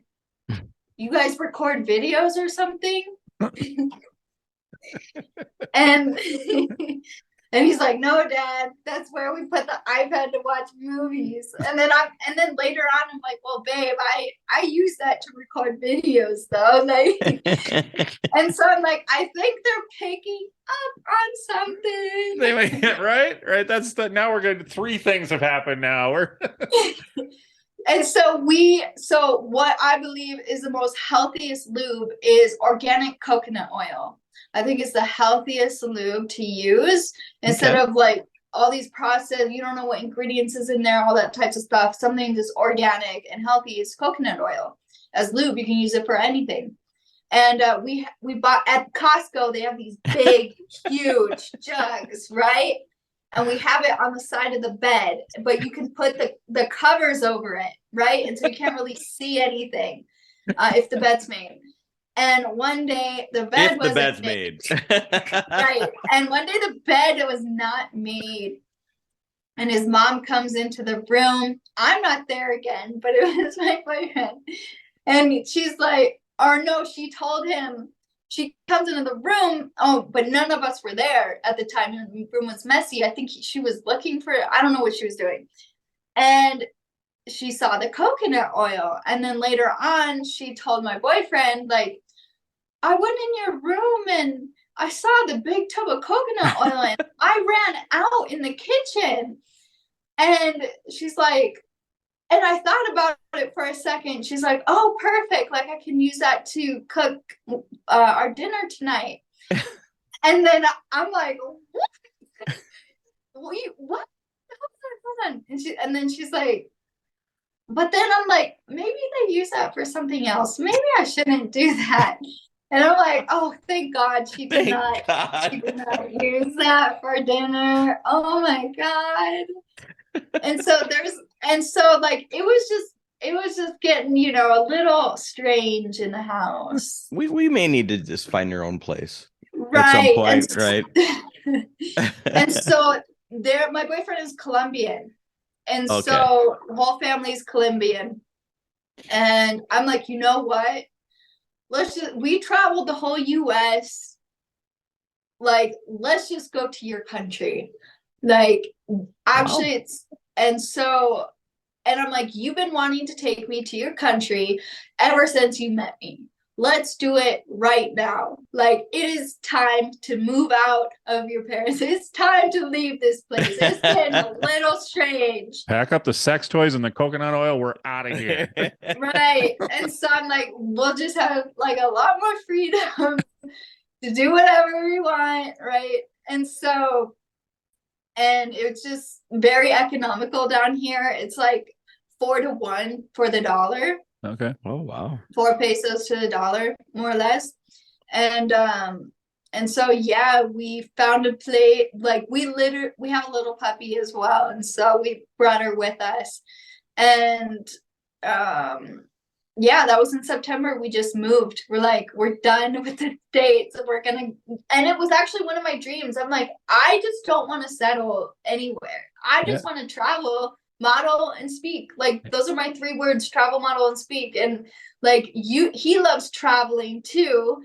And we both don't like staying in places for too long. So let's just Airbnb hop. Yeah. And so that's what we've been doing. We stayed in an Airbnb our first 2.5-3 months. And then, yeah, and got to, you know, adapt to the culture out here. And we found this place we're in. It's 4 stories. It's a big place with a terrace, open roof, 360 of the whole city. Amazing. And so we've been here for about 4 months. We're going to be going to a new Airbnb in 2 weeks. But I love it because up on the roof, there's no skyscrapers around us. Yeah. Right? And so the roof, the terrace is private. Nice. Right? Content. 1000%. Yes. And also we love going nude tanning on the roof. Sure. Like to get some sun. And because where can you do that? There's like in Florida, there's one nude beach. In Colombia, you have to hike 3 hours to a nude beach, and there's only one here in Colombia. And it's very rare you can actually just be nude in the sun. It's very healthy. Yeah. And so we're taking full advantage of that right now. Nice. And getting that D in. Yeah, right. Well, in more ways than one. Exactly. So you're still in the Airbnb. That's crazy way to travel. I mean, I that's a great way to travel. I didn't even think about that. Like I got Right. that extensively. So now I got to know, are you still doing your vagina kung fu class? So that had ended. I kind of oh yeah. So it was funny because I really want to dive deeper into like sex education, because what is taught in school or the church hardly ever even talks about it. In school it's like 1 day sex ed, they go into detail and all they talk about is like STDs and wear protection and birth control. They don't actually dive in depth about like how do you be consensual? How do you say no in these circumstances? They do not set you up for success whatsoever. Or how to connect with yourself on a deeper level. And so this course I found on Instagram is called Vagina Kung Fu. And it was just learning how to, because a lot of women have, when they get older, there's a lot of issues that happen down there. After they have babies or when they get older, a lot of things. And I'm like, okay, I'm still pretty young. I would like to take this just to know how to prevent that stuff from happening. And I want to dive deeper in connection with myself, because a lot of times in the sex industry, it's like all about the men and you know, pleasing them. And I'm like, dude, I want to learn how to please the fuck out of myself. Excellent. I love your frame of mind. Right. Yes. And so she had taught in this course how to strengthen your vagina. And the best foundation is yoni massage and a jade egg exercise. A jade egg is like this little this color dark green egg, and you do exercise with it to strengthen your vaginal muscles. Okay.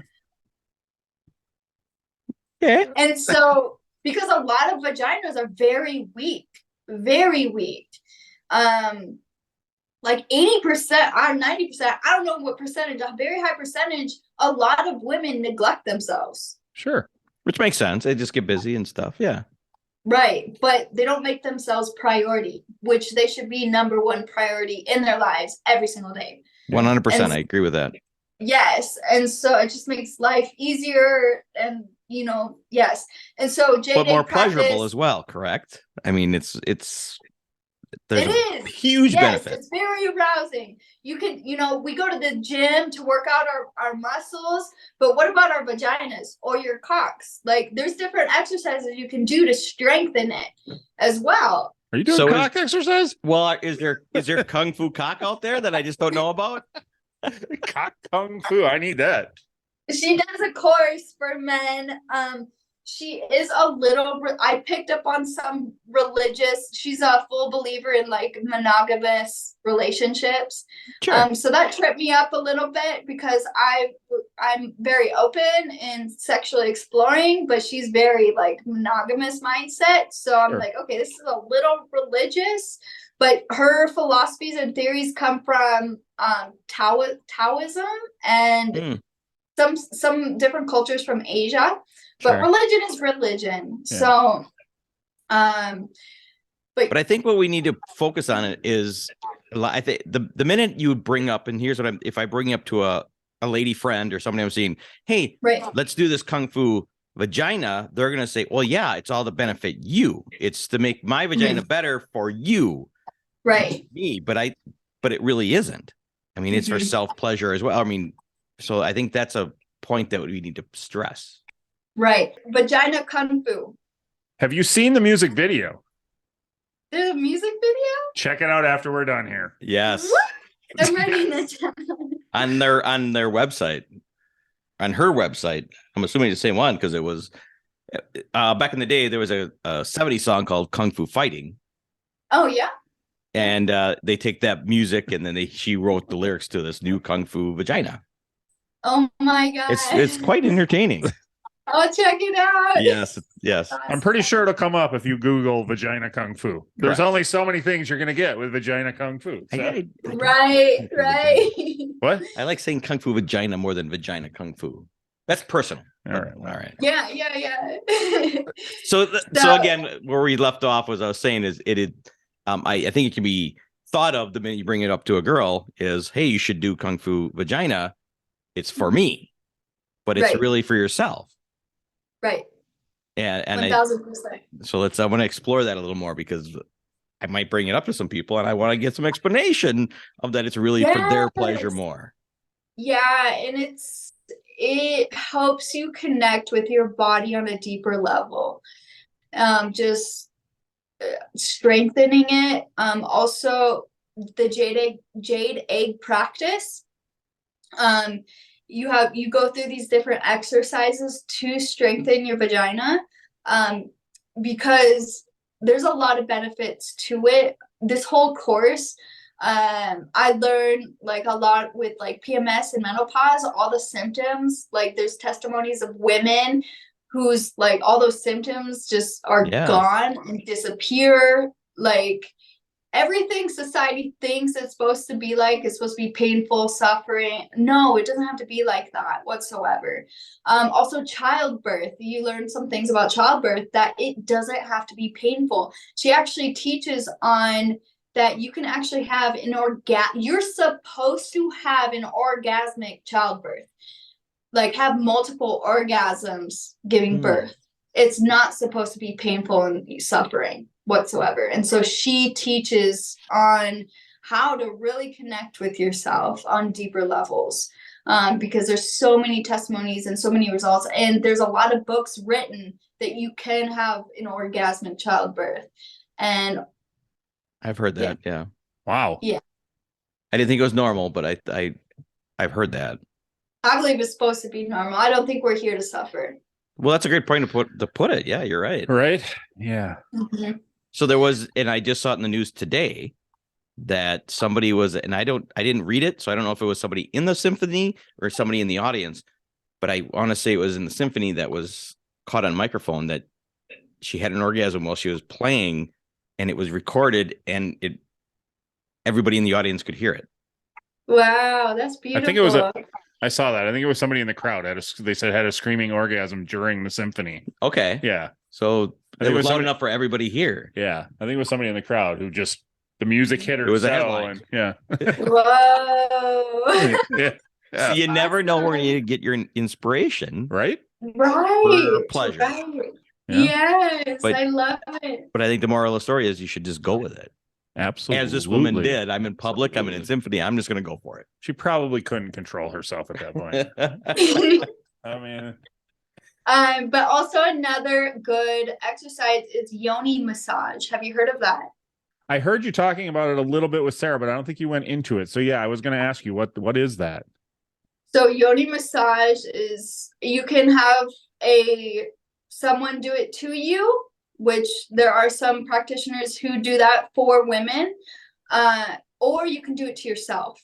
And so yoni massage, a yoni is actually a vagina, but just using different terms, and it's a massage. So it's very slow and very sensual, and you're basically massaging every part of the inside of your vagina, and you're sending love to every part of your vagina, all of it. And it's just very slow and sensual, and it's a massage. It's very simple, but a lot of it is being super present, because a lot of times, let's say we're having sex or we're self-pleasuring or whatever it is, sometimes it can be super fast, like, yeah, absolutely, yeah. And so this practice is learning how to be present with yourself, because you can take that to other extremes in, having sex or self-pleasuring. And so it's it's like a self-pleasure practice, but a massage, and being super present and getting to know the inside of your vagina. Some people have never even felt their cervix before. And so it's like learning the inside of your body, but also sending love as you're massaging the inside of it. Interesting. Instead of just going right to the main point that I guess some people can do. What's the main point? Either the clitoris or the G-spot. Okay, all right. Sometimes you just go right there, right? I Right. guess that's the way I'm taking the massages.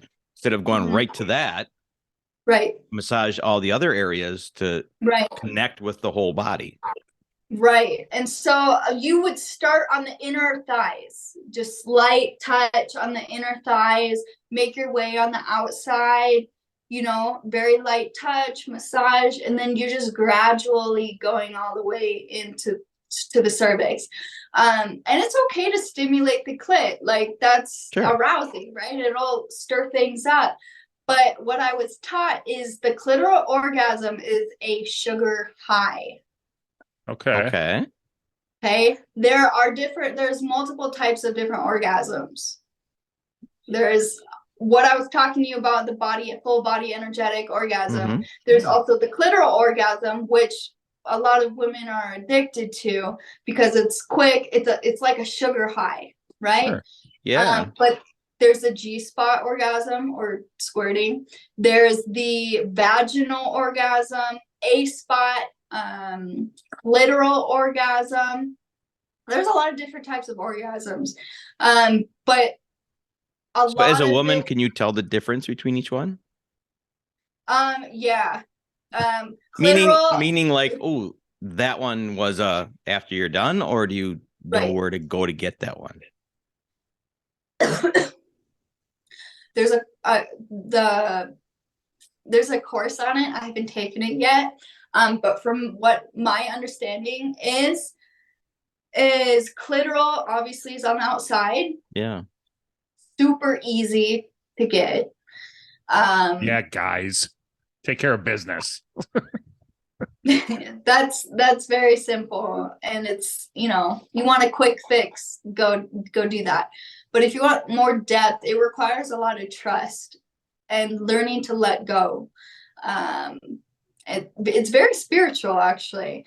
Obviously the G-spot, which is squirting, that obviously. You say that like it's every time. What? That if you hit the G-spot, you're gonna squirt. Is that your experience?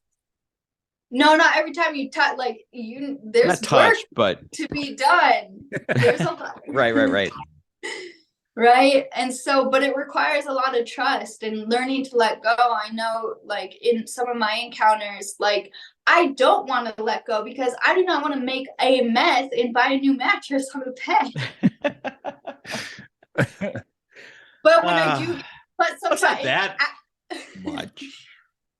Well, maybe. Maybe you're not doing it right. Well, there was that one. But yeah, like you could soak the sheets or ruin the mattress. I don't know, but it all depends. I've accidentally done it because I was just in complete euphoria and oops, oh my God. And my guy was like, I felt that. Whoa. Yes. And I'm like, I'm so sorry. He's like, no, that was awesome. No. I'm like, but the sheets, oh my God. I think a lot of women think that they're embarrassed of like, oh my God, I'm so sorry about doing that. But I don't know that. I mean, I'm sure there's guys out there, and I've been with some girls that have said that like their man got mad at them, but I don't understand that part. Let her go. Just let her go. That's right. The more pleasure you have brings me more pleasure. Exactly. And so one of our friends had recommended a pet blanket, which is waterproof. Oh, smart. Yes. And so if you like, that's like lay it down so you can have more freedom. Far more romantic than the rubber sheets. Right. And so just to be prepared ahead of time, you know, if it happens. Yeah. Yeah. Yes. I'm gonna buy one tonight. All right, there you go. The waterproof pet blanket. I like it. It's a great idea. And then, like the clitoral orgasm, that a lot of people have never heard of, but it's like when you've had one, I truly believe, like my last year when I first like really dove in, like my full, but like I felt like I was in another world. And but that required just a lot of letting go and trust. Like to get to these orgasms, it requires a lot of trust and letting go. Yeah. I think that's like the keys to receiving these. And relaxing, it attributes to the woman just relaxing and just letting, yeah. Because a lot of people are tight, a lot of walls, a lot of hiding, in relationships, there's so much hiding going on. It's not transparent. There's a lot of issues that couples don't know how to speak on and be open about. And so my boyfriend and I have coached a few couples on a few things about transparency and creating a safe space to talk about things that, each has hidden, because a lot of couples hide that they watch porn. Sure. They don't want their significant other to find out, because there's so much shame around it. Yeah. And it's like, I know I can't speak for my boyfriend, but we've had so many breakthroughs in our relationship. It's been so amazing. And we talk about everything. We're transparent about everything, like what we're thinking, like if we're at the gym, like there's like transparency enhances your sex life. Absolutely. 1,000%. Yes. And not being judgmental of the other one. Right. It's kind of exactly. I feel is key, Yeah. Mm-hmm. I can't be comfortable to tell you if I think I'm going to get looks from you or whatever. But and I think that's important to create a safe space. Now, is this what? Let's quick get into. We've kept you a long time, and thank you so much for all your time. But I want to be able to get into a couple of quick of your things that you do and you're into now, and your course, your one-on-one training with your Bliss experience. You want to touch into that a little bit and what you bring, what that could do for some people? You kind of already touching on it, but let's go into it. I'm touching a little bit on it, and it depends on what area of life, but I would say the focus is more like on self-image, because a lot of times if you have a foundational self-image and you see yourself in a good, positive light, like that's where you got to start with. Like, don't focus on your partner and what's wrong with them. Like, look at yourself. You got to look in the mirror and you got to get right with yourself, and you need to get honest with yourself. And so I help facilitate, that relationship with yourself. I think that's foundational. And then diving into relationships and learning how to be transparent, learning how to communicate effectively, and learning, these people have triggers, right?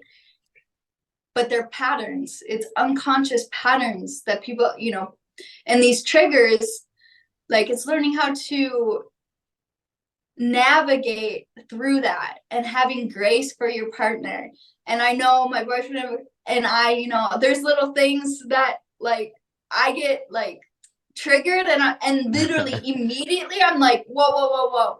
I stop myself because and I stop and I'm like, hey, whoa, I'm so sorry I did that, because I'm super aware of how I act. I'm super aware of how I communicate. And so immediately when there's like something in me where it's like conviction, like, yo, like that wasn't right. Like you're thinking in the past or you're thinking about the future. You're not present right now.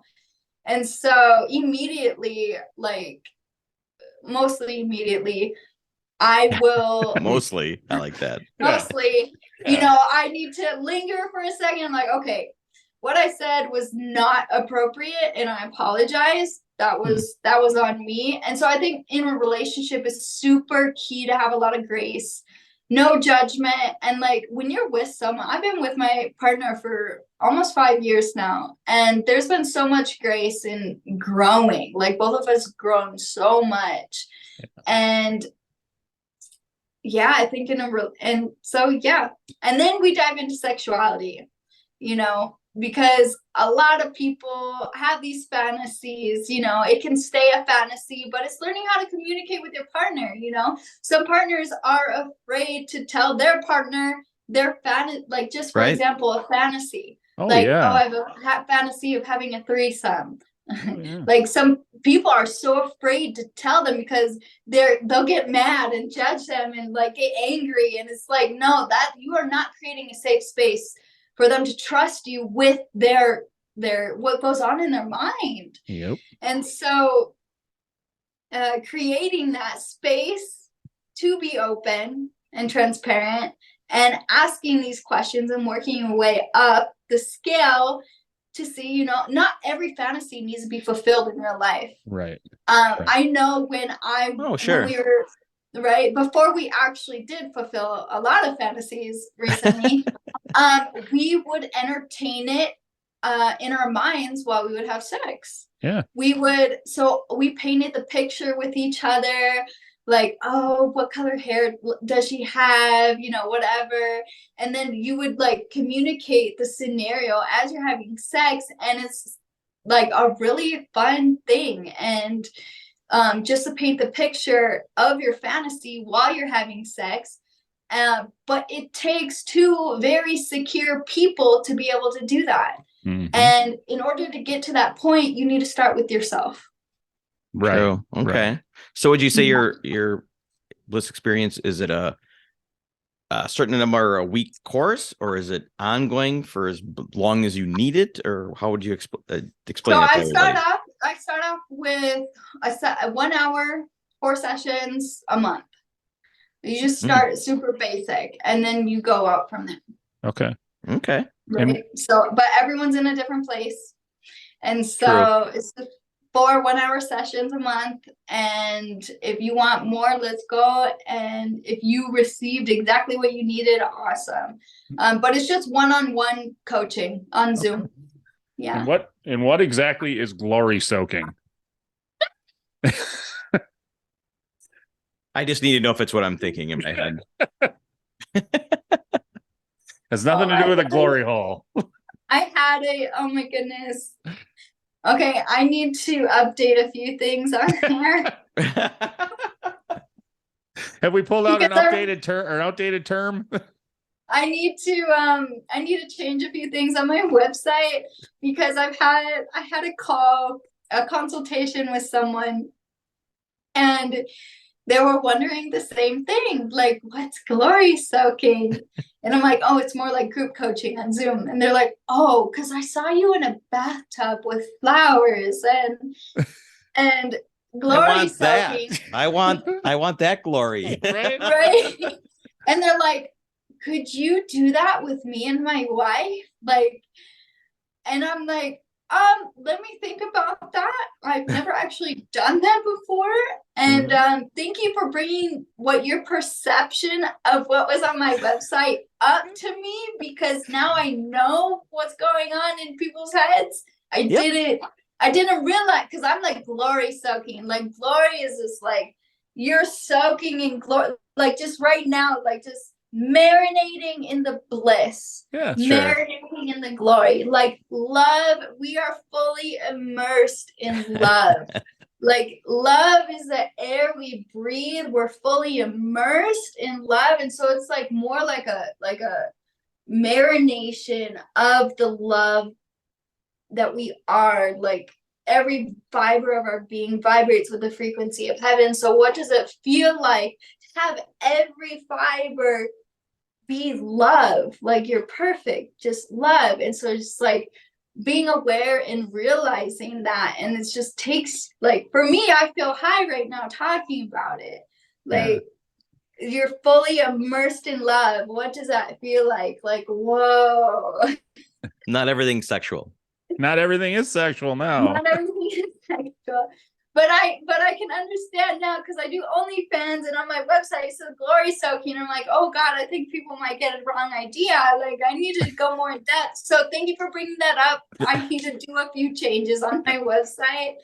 But it is a good idea because I'm like, wow, I've never heard of that type of experience before, of like having a couple in a big bathtub with flowers doing like some more like a spiritual awakening, because a lot of people have hangups and different things, and I'm like, dang, I'm gonna go educate myself on a few things, and maybe that might be an actual experience I might offer in the future. There you go. There you go, growing. So- See? Continuously growing. That's why you got to ask. You never know. Right. It may lead to something. Yeah, thank you. I'm actually I wrote that down. I'm like, oh my god, I'm gonna change that. I like it. I like it. Well, good. I'm glad. You know what the thing of it is it brings attention. You when I saw glory soaking, I'm like, I have to click on that link. I have to know what this is. Right, right. Yeah, no, there's a lot of things we want to do. We want to do like retreats and different experiences with my boyfriend and I. Because yeah, I've had a lot of cool experiences being a unicorn. Do you know what that is? Well, that means you're a 10 on the hot scale and a 0 on the crazy scale. I know that. That's a different, completely different way. She has no idea what you're talking about. No idea what you're talking about. How about you explain it to us? Because he doesn't know what he's talking about. I had my first experience with Nicole and her partner. And it was the first time I was alone without my boyfriend in like a sexual experience. And so I was by myself for the first time with another couple. And I'm super grateful it was Nicole and her partner, because Nicole's super heart-centered in her work, in who she is. And so super respectful to her partner was. And a unicorn is like essentially a threesome, a couple that is seeking a third party to join their experience. Sure. Right. Mm-hmm. And so for my first time, I had facilitated this experience for them, and it was very intuitive, super intuitive. And I'm like, I told her partner, I'm like, right now, I don't want this experience to be about me. I want this to be about Nicole. And I facilitated the experience for them. And I said, you and me are going to just worship Nicole. And so we did like a tantric massage, which is super light and slow and present, just sending love. And then I did like a those are illegal, but neuro massage. Do you know what that is? It's like naked massage. You massage the body with other body parts. Oh, that's illegal? Yeah, it is illegal. Yes. So quit thinking In about the it. States. Yeah. Yeah. Well, it sounds fantastic. I thought it was just So a like normal... you're fully nude and you're massaging Yeah. the body with your full body. Okay. Yeah. Okay. And so I had done that, and then and it was, I was just facilitating this experience for them and pleasuring her, giving her a yoni massage and different things. And I was telling him what to do as well. Like, you're on this side, I'm on this side. We're going to go up and just kiss her feet. You kiss on that side, I'll start on this side, and just kiss from her toes slowly all the way up to her neck, her ears, and then come back down, super slow and sensual. But she ended up having multiple orgasms, and she also afterwards she said she had clarity and things she was questioning her life about. She had clarity. She felt like she had certain breakthroughs happen within her. Just a lot of revelation had come to her mind during that experience. I have the recordings of her testimony from being with me. But it was very spiritual and very life-changing for her. And that was my first time with them. And I'm like, I think I need to make this into like a paid experience, because if that's what her remarks, both of them were like, dude, you got to charge like $6,000 for this type of experience. Like, this is incredible. Yeah. Like Wow. like bringing like, and she's like, and even at the end, like I just didn't look at my phone. I didn't even have a phone with me. This was not recorded. This was off camera. This was no performance whatsoever. And I literally at the end, I just held her hand, and like I just stayed with her, fully present. And she's like, usually people just rush. Like this whole life is just always at 1,000 miles rush. per hour, full speed, fast, convenient, like let's go.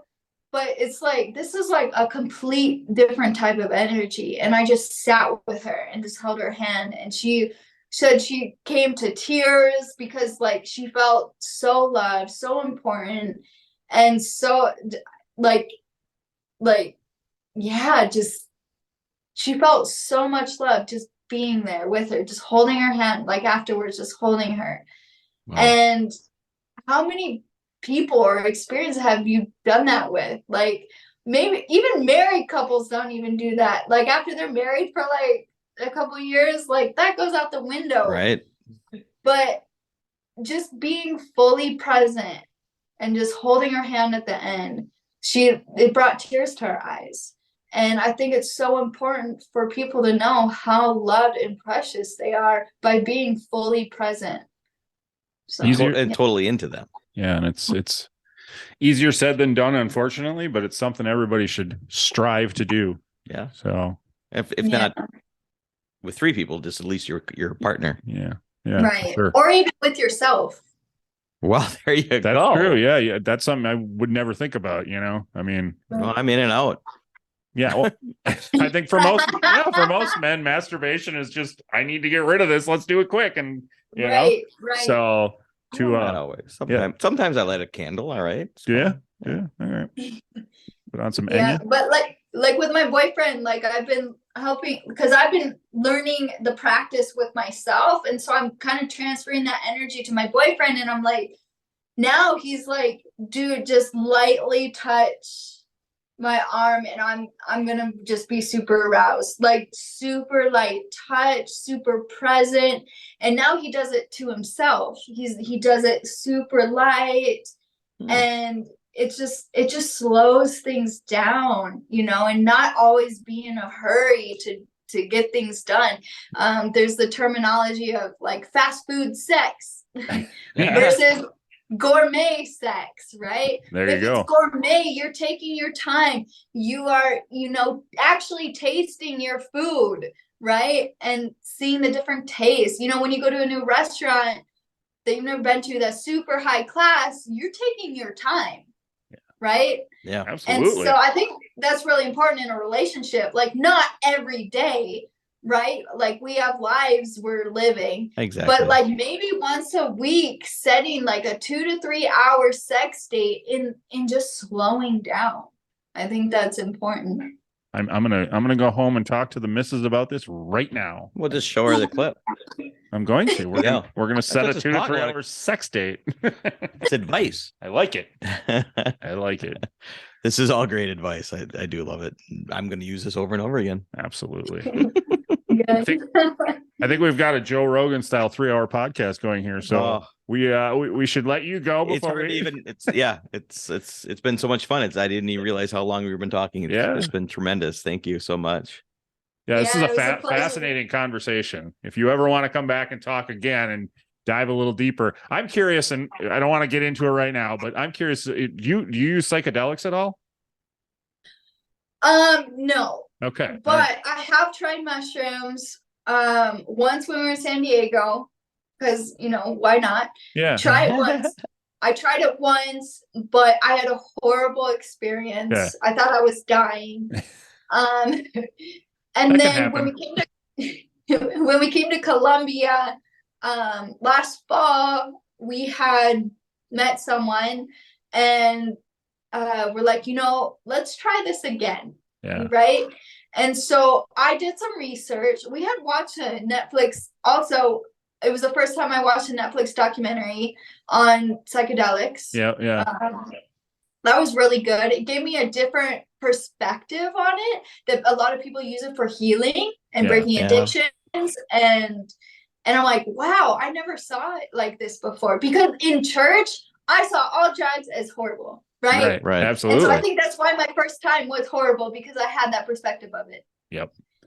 And so I'm like, so we watched the documentary, and it gave me a new perspective. I'm like, I want to try this again. And so I did a very, very small dose, because I'm like, I don't want to die this time. I'm just gonna do a little bit.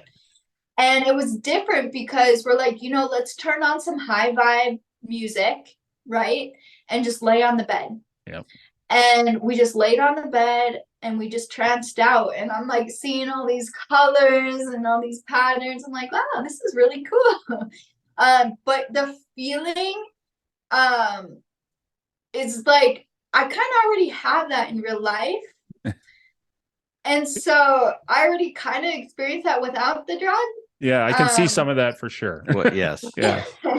Right. And so, but I also wanted to take it just to try it again, to like develop a better relationship with my experience with it. Sure. And so, but I haven't, it's very rare. Like we do have like a little baggie of mushrooms, but it's very rare that we'll do it. My boyfriend has had a lot of revelation from it when he has done it. He's probably done it 5 times, and there's like, he's gone through a lot of healing with it. And so I think it's a good thing. And my perspective has shifted dramatically, but it's not something I do all the time. It's once in a very great while, maybe once or twice a year. Gotcha. But other than that, I haven't done anything else.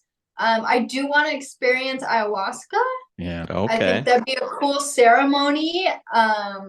And just to try it, because I had listened to Will Smith's documentary, or not documentary, his book. I don't know if you read his book. Mm-mm. And he was sharing about his ayahuasca experiences. He did it a number of times and had a lot of different spiritual encounters and experiences with it. And I'm like, I think I want to try that, and to see what it's like and whatnot. But ultimately, I think everything what people are looking for is already within. Sure. And so, but sometimes it takes outside sources to bring that out. To release it. Yeah, exactly. For sure. Yeah. So.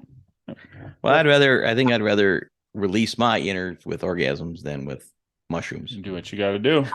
Try it both at the same time.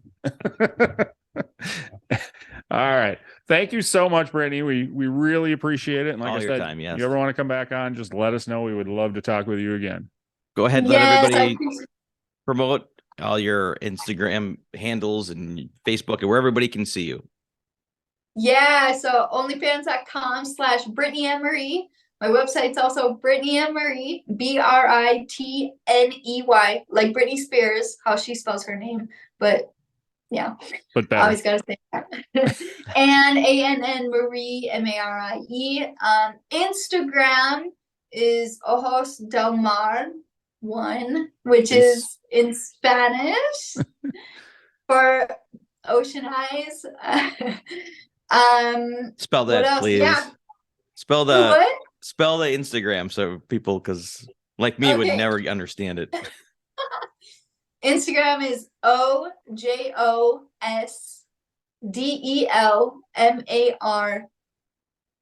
1. Number 1. There you go. Yeah. All right. We'll put it all in the links too, so they'll be able to click and find you. That's easier. Yeah, it's easier. It is. Awesome. Right. Well, it was a pleasure speaking with you guys. Thank you so much for having me on. You guys are amazing, gentle souls, and I just bless your sex lives 100-fold. Yes. Thank you. Time for everything. I love it. Have a good night, Brittany. Thank you so much. Bye-bye. Bye. Thank you for listening. The tavern is closed for now, but we'd love to have you back for more fun next time. Seriously, though, get your asses out of here.